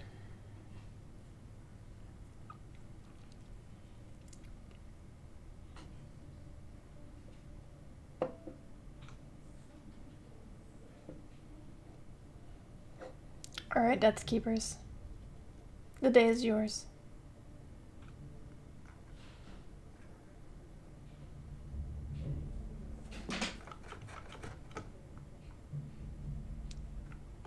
DM, Player? when we were exploring that spooky cavern / mummy hideout, Oh, yeah. I picked up 13 books. You did. I have an entire evening to read 13 books.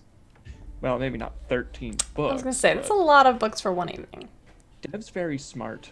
Dev is very smart. But I have a lot of time to read books. So, I would pose to you that I would like to read a book out of that collection and see what mysteries might be held within them, Interesting. if any. If you need more time, I can hold off on that.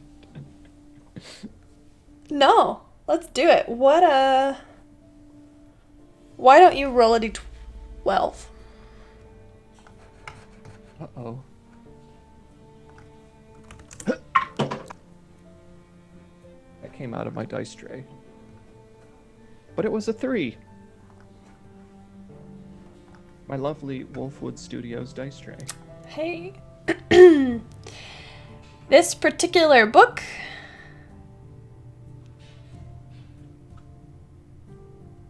is about liches. You don't say. I do say. I would love to read this book about liches. This book is about famous liches. Even better. Sorry.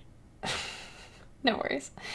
About how they became a lich. It's got information on the, sort of king of liches, Vecna. It talks about some specific points it makes. It is definitely not a beware liches. It is a hello. Let me tell you about liches. In this exciting novel, we will go over in my TED Talk. It talks about the many different ways you can become a lich and how not all liches have actually done so for evil purposes. It talks about how even clerics can become liches.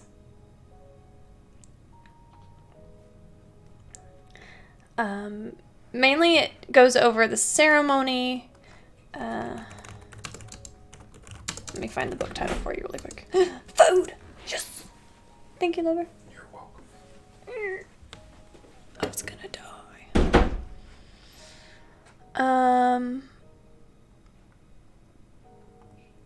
It describes the ritual, the prerequisites, creating your lich's phylactery. It's not practical information, like how to become a lich, but it's more of like an overview. Like, this is what it would take, in theory. Not that we're telling you how to do it. Like lichdom for dummies. A little bit, yeah. Brewing a lich conversion potion, the ascension ritual, lichdom benefits, maintaining your phylactery. It's a whole thing.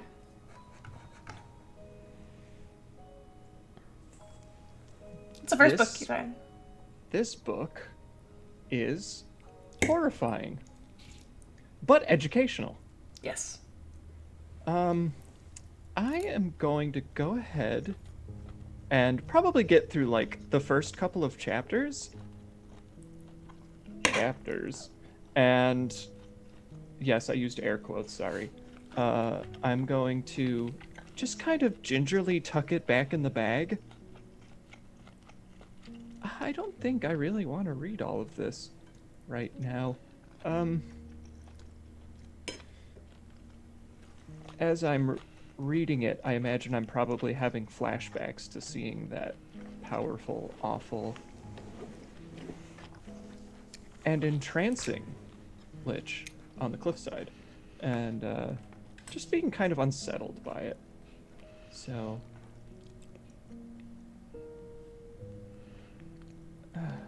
gosh, don't like that. After that, a little bit of literature, I might go to Finley's room and knock on the door. Oh yeah, do it. And I do. What time is it? 11 p.m. maybe? Does that sound right? It will Sure. take her a minute because she would have gone straight to sleep. Oh. But she will come to the door.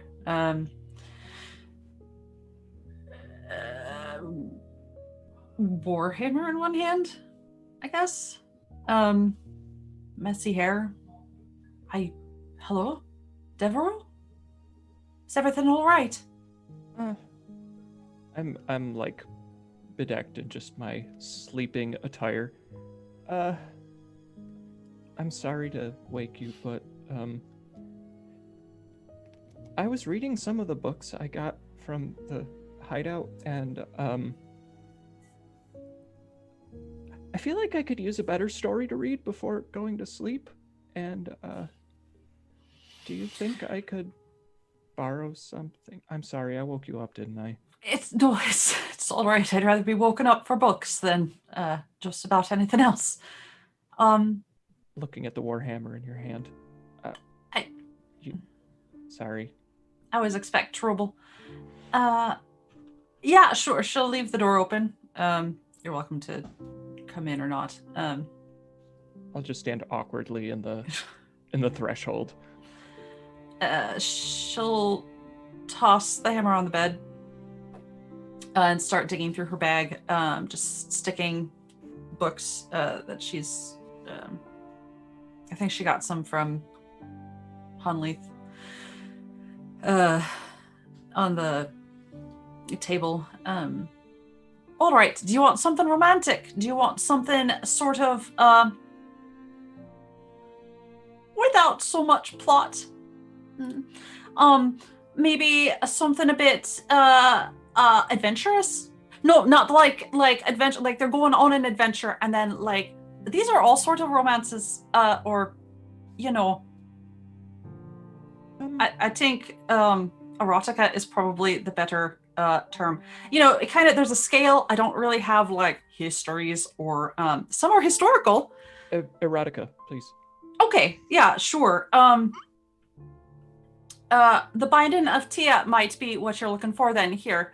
And she'll hand you a they're all pretty new. So it's yeah, sure. It has good reviews. I haven't gotten to this one yet, but I like the author.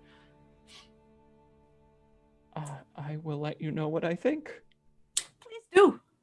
I do love talking books. I'll tell you how long it keeps me up. Please I do. I just needed something to cleanse my palate after that last book. I have no doubt. Did you? I'd like to know if you found anything useful, but also if you don't want to like think about it at the moment, I'd understand.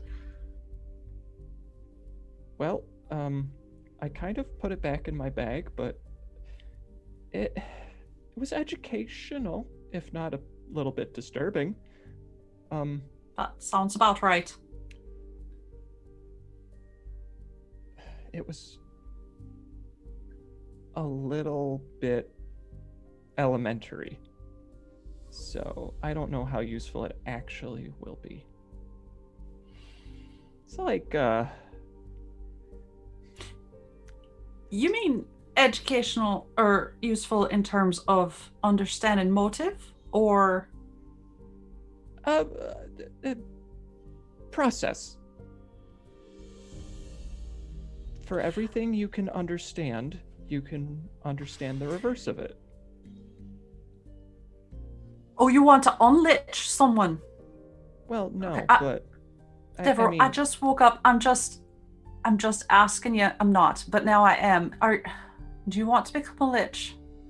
heck I'm no. too tired for this. It has been such a long day. No. Okay, that's really all I needed to hear. I hope I'm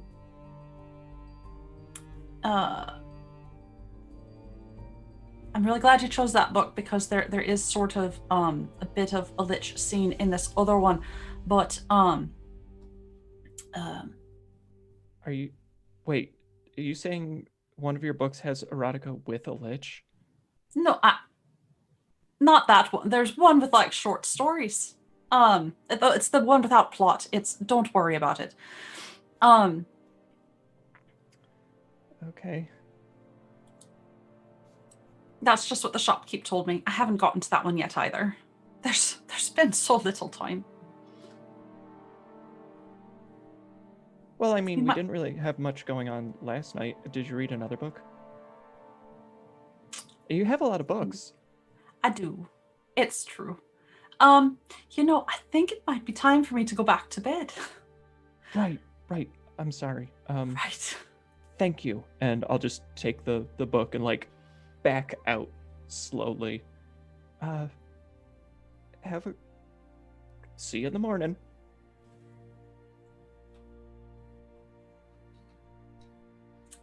She's going to go back to bed. This I'm campaign going has to 2 moods. entertain myself for the rest of the night reading that book. I love y'all.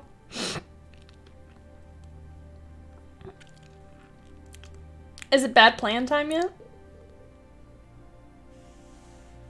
I Always. I just want to see if there is if I could, if there's time looking around Wolfcrest to see if there's any you said there's thieves' cant all over the place that has been etched out or removed.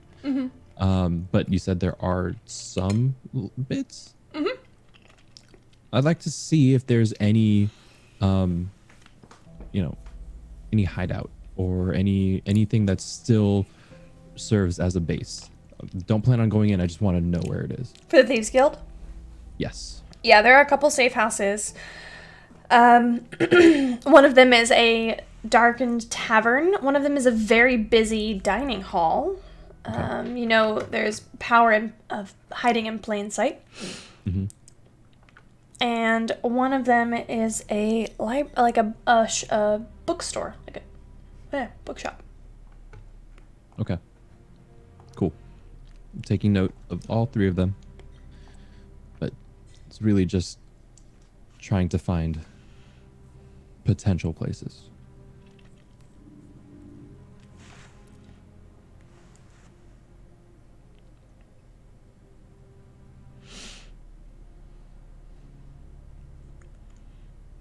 What about the rest of you?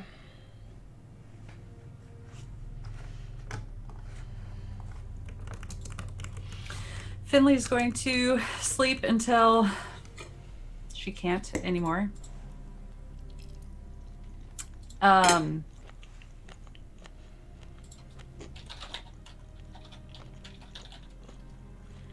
Then she's going to wake up and probably a bit late in the morning, actually. What time did we say this meeting was? Because she wouldn't want to miss that if we're doing that today. I think we said it was at night. Okay, I kind of thought so, but I didn't want to be wrong. She is going to make sure everything's polished. She is going to probably pay the most attention to her hair and makeup and appearance that she has in a while. Not that she's usually sloppy, but like full battle dress today. And then she'll go down for a late breakfast and just sort of wander around the city.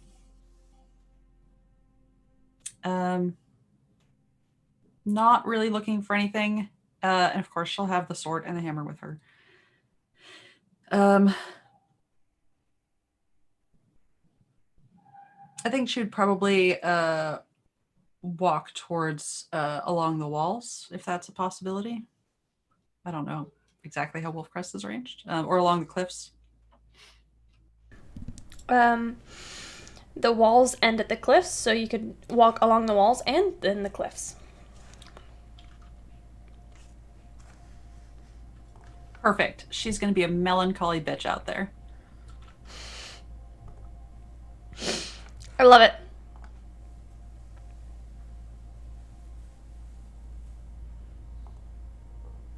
Well, Finley's being a melancholy bitch.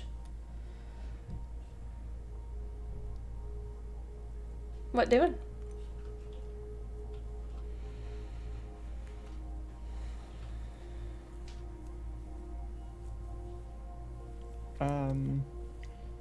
Well, I've probably stayed up entirely too late reading this book. We've all been there. And, I sleep in much later than I normally do. And, probably getting up closer to noon than I probably should. Me today. I will get a late breakfast / early lunch. Both. Definitely both. And, I will probably just wait. If there's a fireplace in the inn, I'll probably wait for Kiri or for, the rest of the group to reassemble. Because I don't really have anything else going on. So. Do we want to, fast forward, as the kids say, to this converging of shade?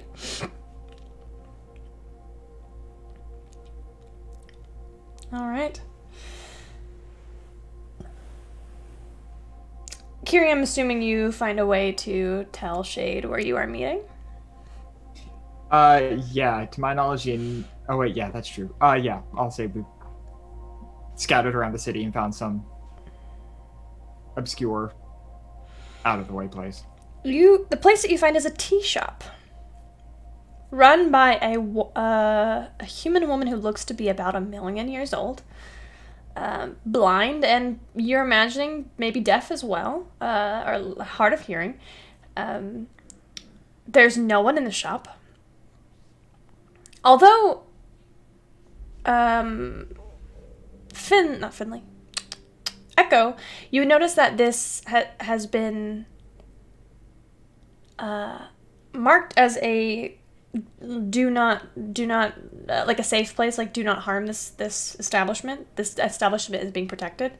It's protected. Okay. Yeah. There's nobody in here, and the shop is. If anybody has been doing like a home in New Orleans, they have these things called shotgun homes, which are you open the front door and there's a long hallway, and then the back door is at the end. And you like walk through rooms. This is sort of like that. You walk in the front, and it's a assembly of teacups, porcelain, ceramic, glass, teacups, and saucers, and pots, and all of the tea accoutrements that you could possibly use to make to contain your tea are covering the walls. They are all coated in a very fine layer of dust, as though they've been here for some time. The next room is where you might brew your tea. There's an assembly of raw herbs and flowers and fruit and anything you might want to put in your tea. And then the next rooms are where you might sit and enjoy the tea.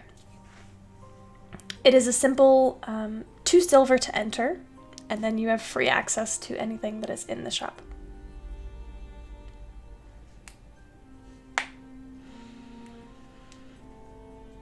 Each room has a slightly different decor concept. For the first room is, you can only think of it as just everything pink and fluffy, and then the next room is like a cigar room, like a smoker's paradise type deal. And the third room is set up like, it looks as though it's been set up to be like your grandmother's living room, with some taxidermied cats and protective covers over everything. You're welcome.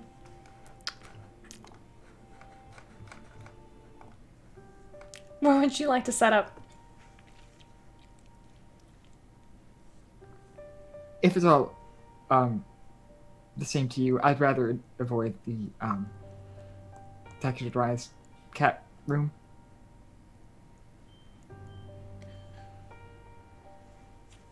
Yeah. Take the lead. I'll go to the first room. That's all pink and fluffy. Is there like a little table like out in like the main area with the hallway? So the hallway is essentially the central part of this whole shop. Yeah. So once you enter the room, it's like on either side there's space, and that's what makes the room. So on either side of this pink room, there are tables and armchairs and etc. Okay. And the pink room is not in the hallway. It's not part of the hallway itself. Each room is part of the hallway. Oh, part of the hallway. Okay. Mm-hmm. Then yeah. I would like to take my sword off my back and place it by like the entrance to the room, like on a table there, as very much a like sort of the person who is in possession of this is here, and the person who owns this item is not currently wearing it. So it's sort of like a show of like I'm unarmed. Interesting. And plus, I know if she tries to take it, it'll kill her. So that's fair. And is it just you or all 4 of you going? Finley's there. Like, I'm gonna pass up the opportunity to go to a tea shop. Perfect. The owner, Priscilla, makes her hobbled way over to you. Oh, dearies. Welcome. Do you have any questions? I'm gonna look at Devereaux because I feel like they're the person who would ask the most insightful questions about tea.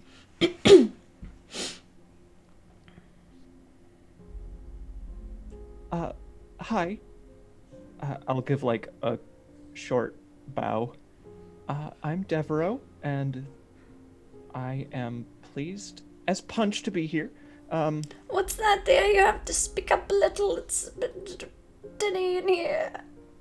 Oh my gosh. Okay, I'll use, Can I use prestidigitation to make my voice louder? It has thaumaturgy. Dang, okay. I'll just have to lean in. What's she smell like? Oh, God. Mothballs.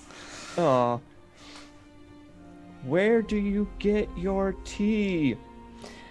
Oh, I get it from a lot of places. You know, I get around. I can tell you look very spry. Tell me, do you get tea from Thistlebrook Farms? Thistlebrook Farms? Yes, that's one of my biggest suppliers. Oh, great. I turn and look at everyone. Well, there should be some decent selection, and I don't need to do any actual work here. All right. What's your specialty today? The oolong. We'll take 4. You'll have to get it yourself. Pick whatever cup you want. Thank you. Do you have a preference for room that we use? No. Great. You've done a great job decorating the place. It is so lovely in here. I almost forgot I was in a tea shop. You're in a tea shop now. I know. Very good, very good. She'll pat your head. She misses at first. I will, like, step back as she starts reaching. Nope. Great, thank you. And just, I turn to the rest of the party. Just grab what you want. She says the oolong's the specialty today, but you know what? You can't go wrong with anything, really. I mean, you could, but just ask if you have any questions, I guess. I'm assuming you are early to your meeting with Shade. I'd like to get myself some tea and like pat Devereaux on the head, very much like Sebastian's tried to. Carrie. That's Devereaux. Please don't do that again. I do not. I apologize. No problem.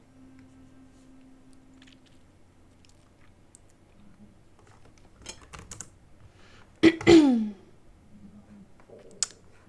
rest of you?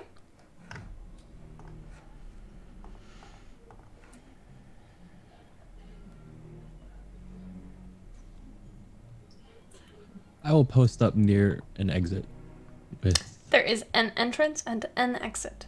yeah.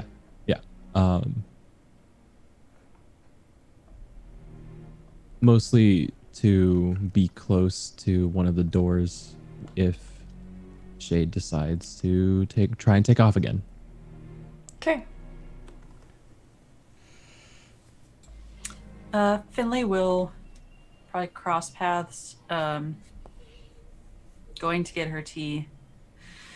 And as she brushes by Kiri, she will grant them Vigilant Blessing, which is the advantage on initiative. But otherwise, she'll just sit. She's not going to be unarmed.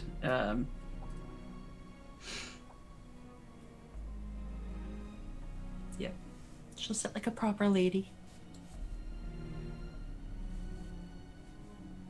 Fantastic. Each of you find your places. And prepare for Shade's arrival.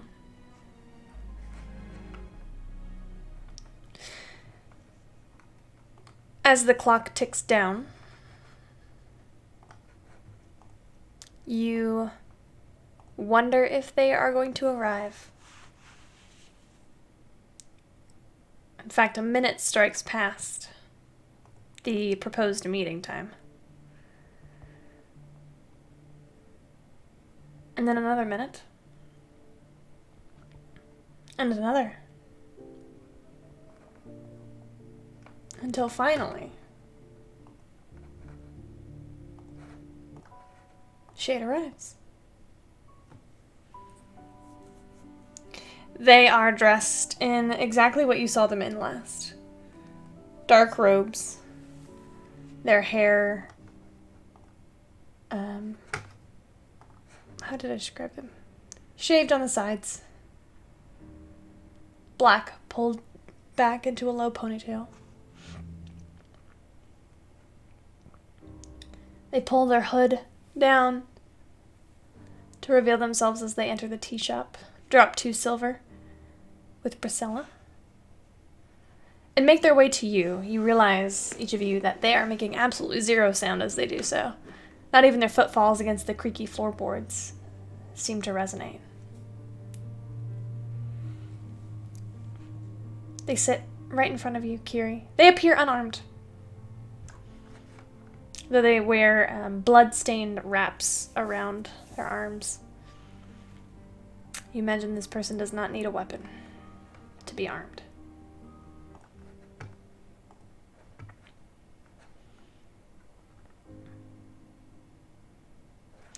You rang.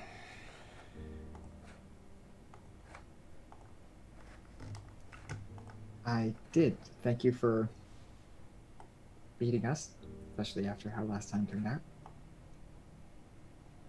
I'm meeting you because of how last time turned out.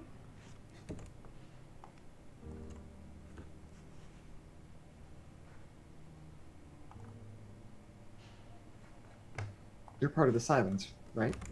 Yes.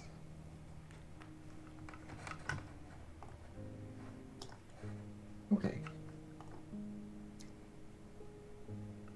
A while ago, I was in possession of something that the Silence wanted, and they recovered it from my friends and myself. Is that so? Yes, it's rather dangerous though, and unless I'm very much mistaken, I do believe I just saw it a few days ago, not in the possession of one of your people. How do you know this person is not one of our people?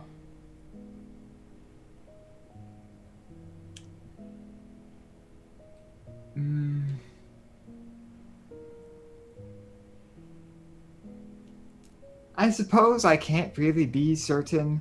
However, I'm reasonably certain they're not one of your people.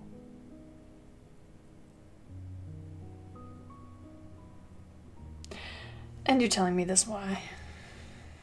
Because I want to know if you're still in possession of the object that you took from us. I did not take And if anything from you. Plural you.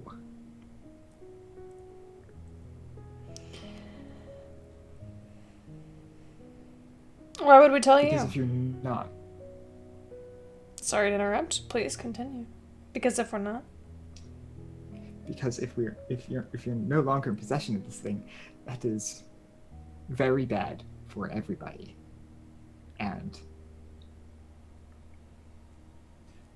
why would you tell us? Well, at least for now, we have the common interest of not wanting this to be out in public or out in possession of other people, out being possessed by other people.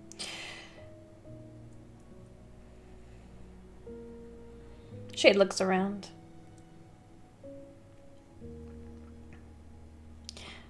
I can tell you that the thing you are speaking of, to my knowledge, is exactly where it should be.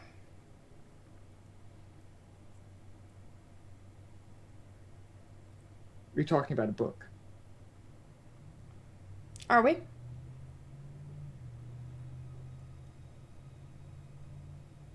What book would that be? You tell me. I won't.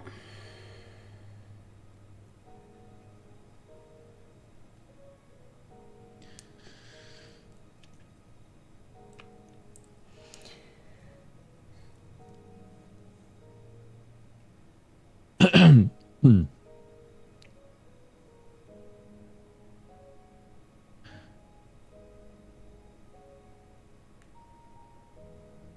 Echo's gonna pipe up during this weird silence. Mm-hmm.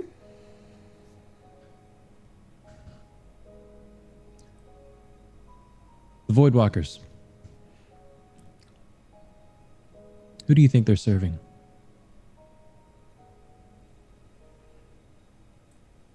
It's their business, isn't it? Yeah, that is their business, but that's not what I'm. That doesn't pertain to this question. To this rhetorical question. It's a very real question.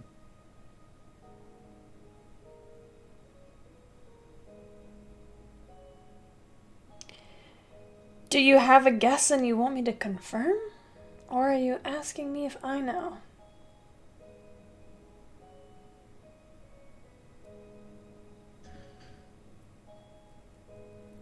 I need you to answer.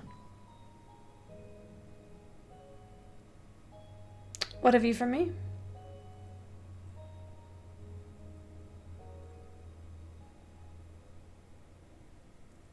Wait, is Shade asking what I have to answer for them? What you have for them, yeah, an exchange.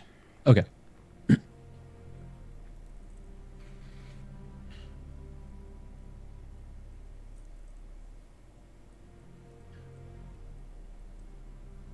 Where we think the book is. What if it's exactly where I think the book is? That's not very useful to me, is it?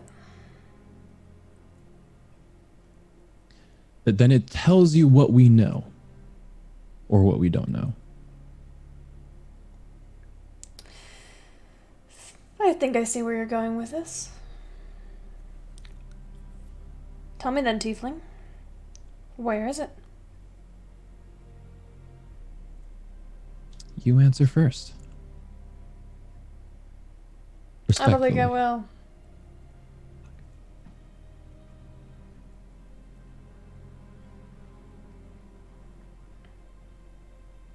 The book is with the king.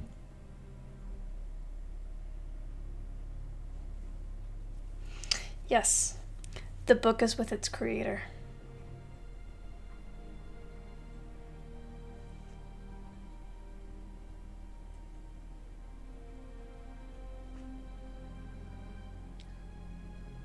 So you do know some things. Well done.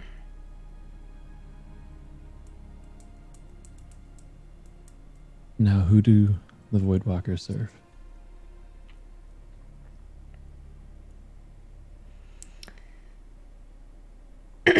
He leans forward. The Voidwalkers serve Vecna.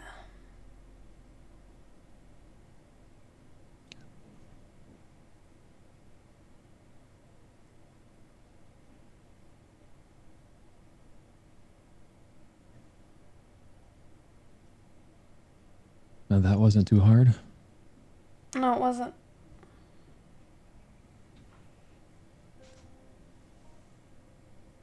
They smile.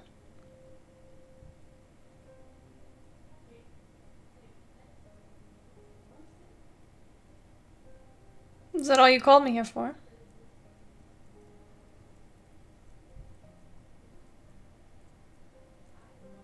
Here, please continue. Oh, I have,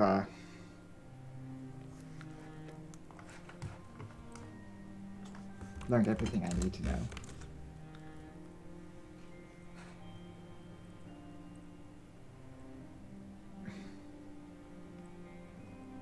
Well, at least we know there's only one book. I'm going to stand up and slowly begin walking towards my sword. You know, you want to know something funny, Jade? I'd love to.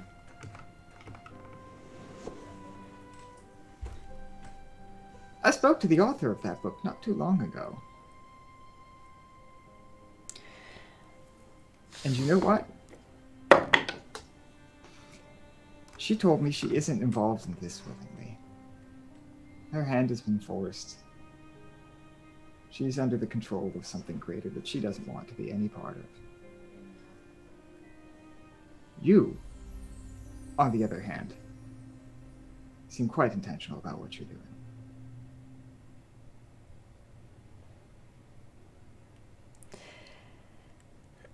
At the pronoun shift, you see a look of confusion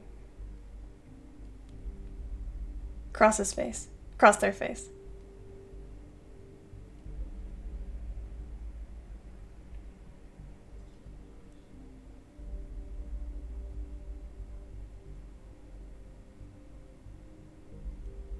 What? Do you know so little? I know enough. Sure you do.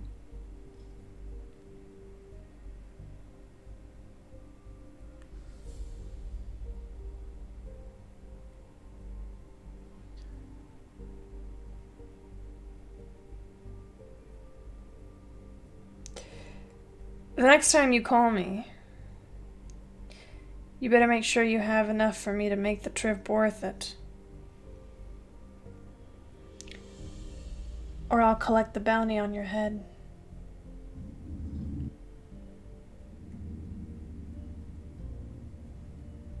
With how last time played out, you can try.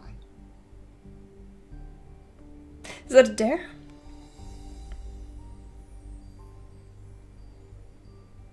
Does it need to be? I do like a challenge.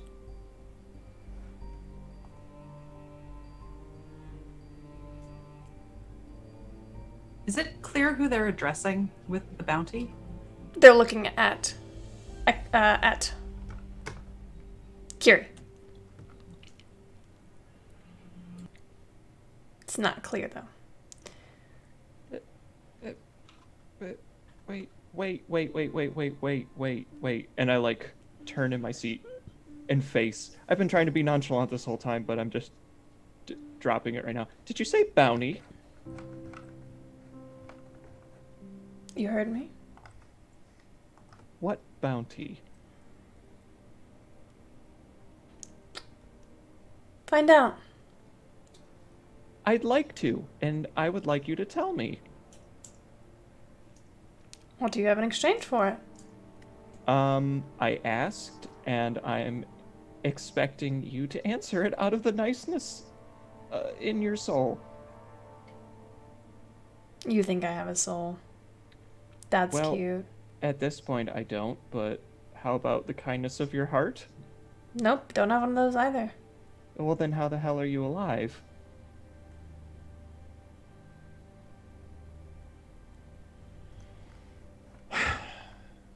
I don't like you.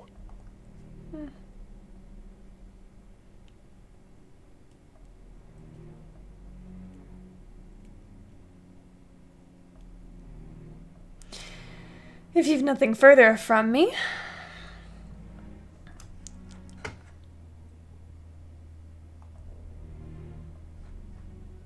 before you can blink again, darkness overwhelms you. Magical darkness. Fuck. Covers the entire room. Finley, can you see through magical darkness? You're a Twilight cleric, you might. I don't know. Damn it. I was typing. I would like to cast Hunter's Mark, but that was like 5 minutes ago. Okay. They moved it. I can't. We'll say for now that you don't, and if something, I I'll don't- just retcon something later.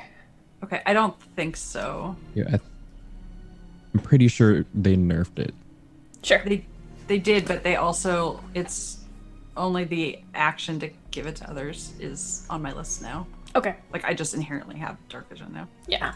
Okay. In that case, the darkness pervades the room. What do each of you do? Do you move out of it, or do you wait for it to end? Finley will wait.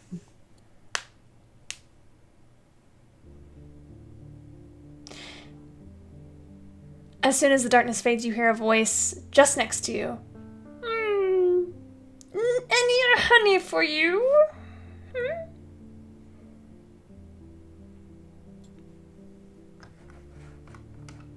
Please and thank you. Shut up. I lost her voice. Heck. Here we go. This is our new voice. Fuck you. This is her new voice. I don't even remember her voice anymore. Fuck y'all. Whatever. Priscilla appears. This bitch who doesn't need vision to see because she's blind as a bat.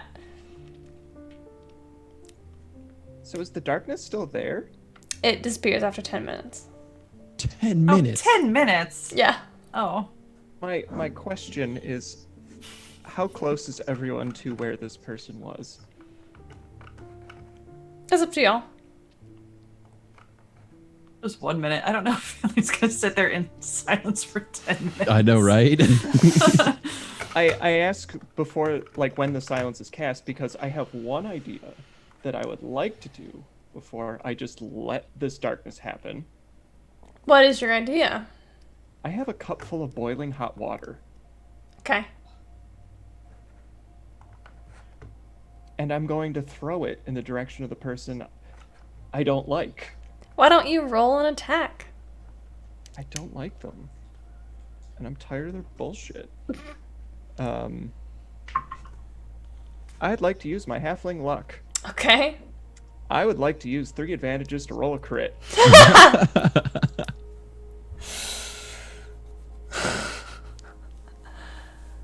Okay. What is this? What do you think this looks like, even though you can't see it? I can't see anything, but I know what I'm doing. And This is not the first time anyone- Devereaux has ever flung tea on somebody. exactly, if anyone knows how to fling a cup of hot tea, it's me. So I just have the cup by the handle, flick it, and I feel the liquid leave the cup, and I just hear the sound of splashing. And I would hope I hear the sound of someone screeching as they are being scalded with boiling hot water in their face. Well, this is a person who is trained on how to take pain, so you do not hear screeching. You do hear sizzling, though, and then immediately after... Do I sense that coming by? not yet.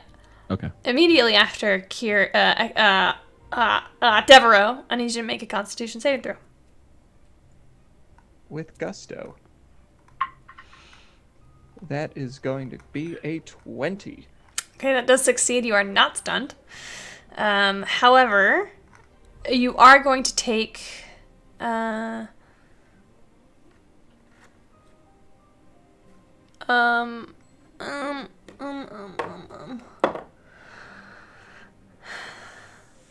11 points of bludgeoning damage as a fist comes pummeling right into your stomach.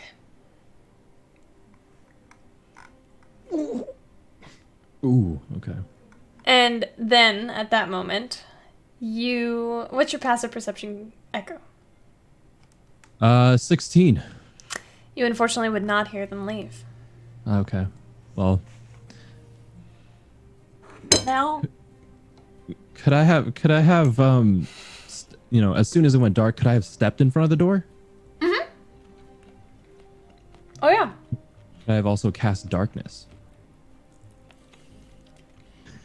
Sure. So that This- they can't see. Ruling darkness. okay, after Devereaux's scuffle, I was gonna say Finley would probably cast Dispel Magic to see if that had any effect. That's better. So I don't know the order of events there, but like as soon as there was like that sound, instead of just like What level? Dispel magic. third, I guess.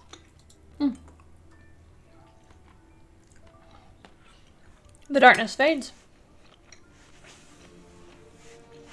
What do we Shade is gone. Fuck. see? Jerk.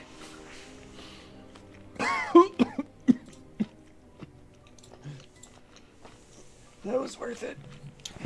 All right, what happened?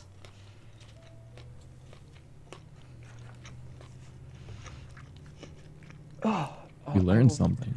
Reach for the table and pour myself more tea.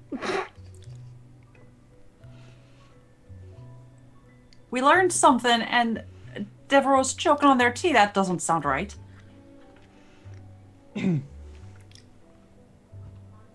Maybe next time they'll think a little better about refusing to be cooperative. Doubtful, but you never know.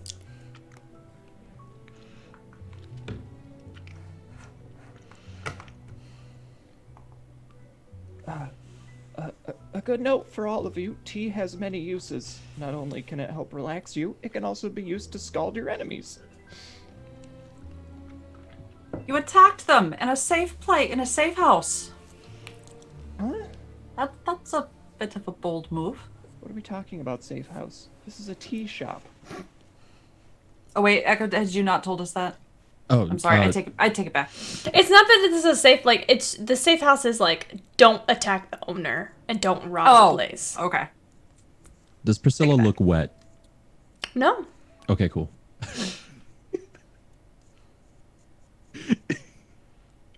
Chill a mess. Anything else for tonight? Finley would like to ask Priscilla for since she's probably out one way or another, for tea that's like anti-anxiety, good for heavy hearts, that sort of thing. I have a blend for you. Here, young person. She points to a small glass bottle at the end, and it's just labeled with an elvish rune for warmth.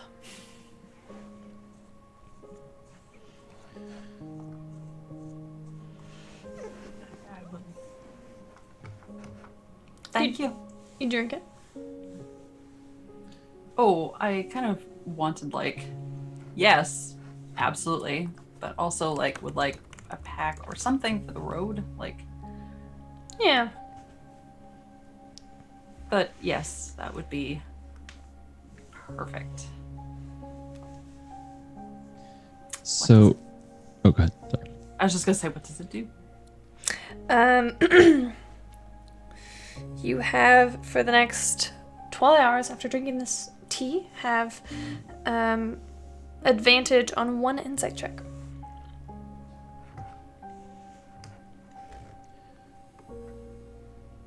I'd like to do two things. What are those two things? I'd like to try and discern if Priscilla is not what she seems. Oh my god. And Yeah. the second, no, sorry. I would like to discern whether Priscilla is actually hard of hearing. And then after that, I'd like to say, I'd like to say something to the group. Why don't you make an insight check? Yeah. 12 plus 6, 18. That is one old lady. Okay, great. Cool. So Echo looks over and just kind of like, yeah, no, it should be fine. So at least we know that the Void Walker, I know that Shade is with the Void Walkers, right? Okay. The Voidwalkers are working for the Whispered One, perhaps. They don't know exactly who that is, based on their reaction. Yeah, it definitely seems like they're working with the Whispered One and not the Lich.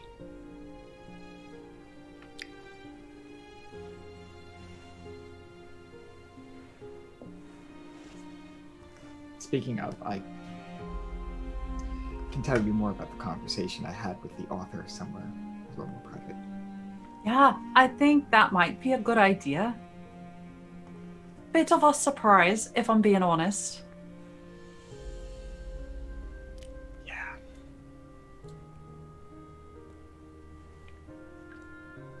Let's go back to the cliffside.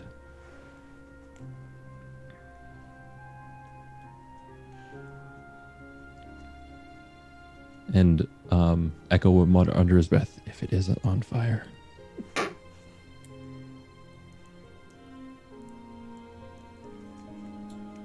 Did any of us hear that? It wouldn't have been too, like, it's not stealthy, it's just he muttered it. Okay. Like as an addition to what he said, but quieter.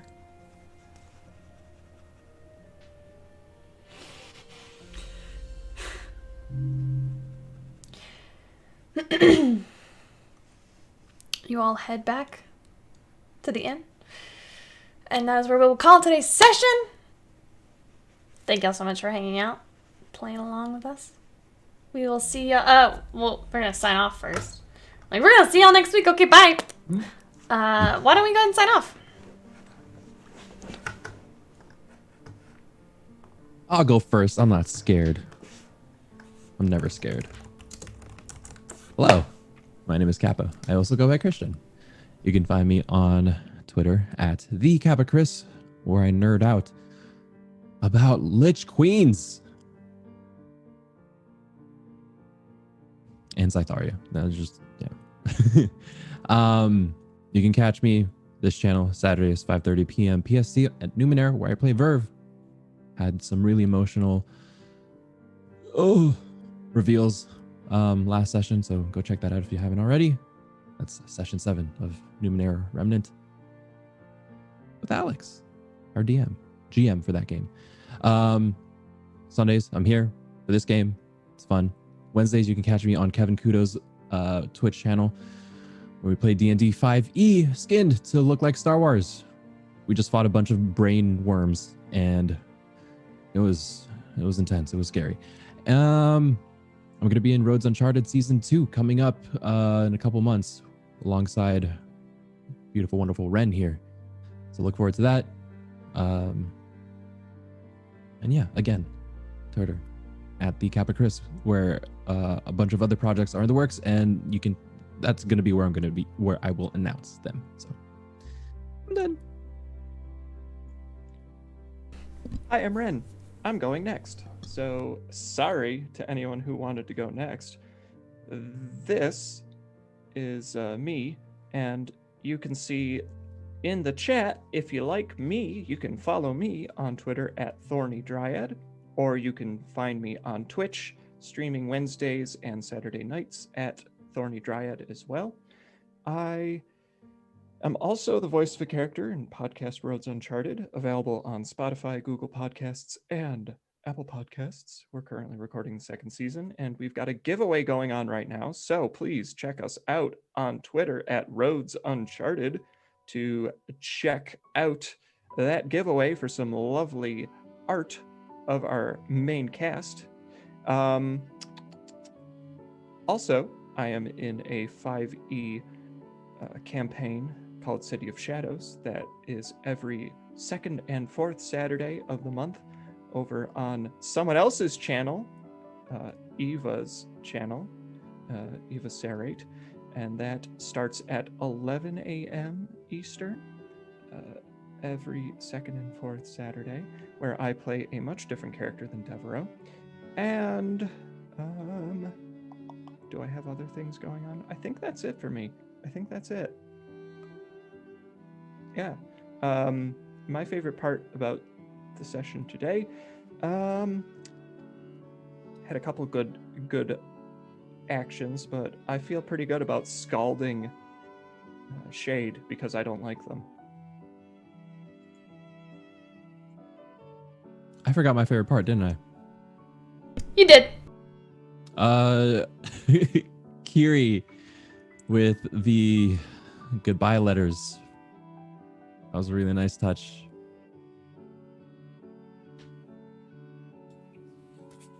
Hello, I'm Eva. You can find me a lot of places as the Eva Sarate or Eva Sarate. Depends on who stole my name. It's fine. As Ren said, this Saturday, 8 a.m. Pacific is City of Shadows on my channel. Afterwards, Anik will be running Still Knocked on my channel, which is super exciting. And then I will be on Lady Dame's channel for Smutty Saturday. Very excited. There's another Still Knocked on the 15th at 10:30. I think 10:30 Pacific. I don't know what time zones are. It's okay. It's fine. This is all assuming that Than doesn't kill me for being ridiculous on Wednesday when we're co-streaming something. It'll be super fine. I think that's about it for me. I have other things I think in the works, but nothing else I can really announce. Unless I'm forgetting something. It's fine. My favorite part was Echo's letter to his mother because it feels neat. Alex, that's you, honey. Yeah. Hi, I'm Camille. You can find me on Twitter at CamilleDoesDND. I'm also Alex, and you can find me on my alt account at AxelAutoCure on Twitter. When I'm not being an utter goblin in this game, I have one game of Numenera left to run for our first season. This will be on this channel at 8:30 Eastern, and that'll be coming this Saturday. And I'm very excited to wrap up this season and head on into the next one. I will also be running a Cypher System fantasy game based on the Godforsaken sourcebook for Cypher on the Friends Who Roll Dice channel 2 Saturdays from now, the 19th, ? I think that's it. Things will be posted on Twitter, likely not by me. And yeah, that's really all I am working on at the moment. Let's see, favorite part. I liked seeing Zythoria again. I liked seeing the change with respect to how she was before and how she was now. I had a lot of fun just basking in the Zythoria today. Thanks, I guess, Alex, for the impersonation. You know what? If I was going to be impersonated by anybody, I'd be happy if it was you. Hi, I'm actually Camille. You can find me at CamilleDoesDND. You can also find the channel at Open4Adventure. Please give us a follow here, there, everywhere. Come join our Discord. It's a lot of fun. We hang out and talk about pets and tentacles, apparently. And you can find me on Open4Adventure. This is all I do. I don't think I have anything to announce because that's my life. But I will say I love you all dearly, and I'm going to roll those beautiful credits. So thank everybody. Oh, no. I'm not. Fuzzies. Warm fuzzies. Bill Chavez. Bill Chavez. Guildmaster Sev. Guildmaster Sev. Christina. Christina. Rick. Oh. Rico. Oh, look, it's Rico. Deborah. Oh, I can't believe it. It's Deborah. Oh, yes, Deborah. Patrick. That's Patrick Warburton. Wait, the Peach? Yes. Those are our warm fuzzies. Oh my God. Thank y'all so much. You're great. We will catch y'all same time, same place next week. Bye.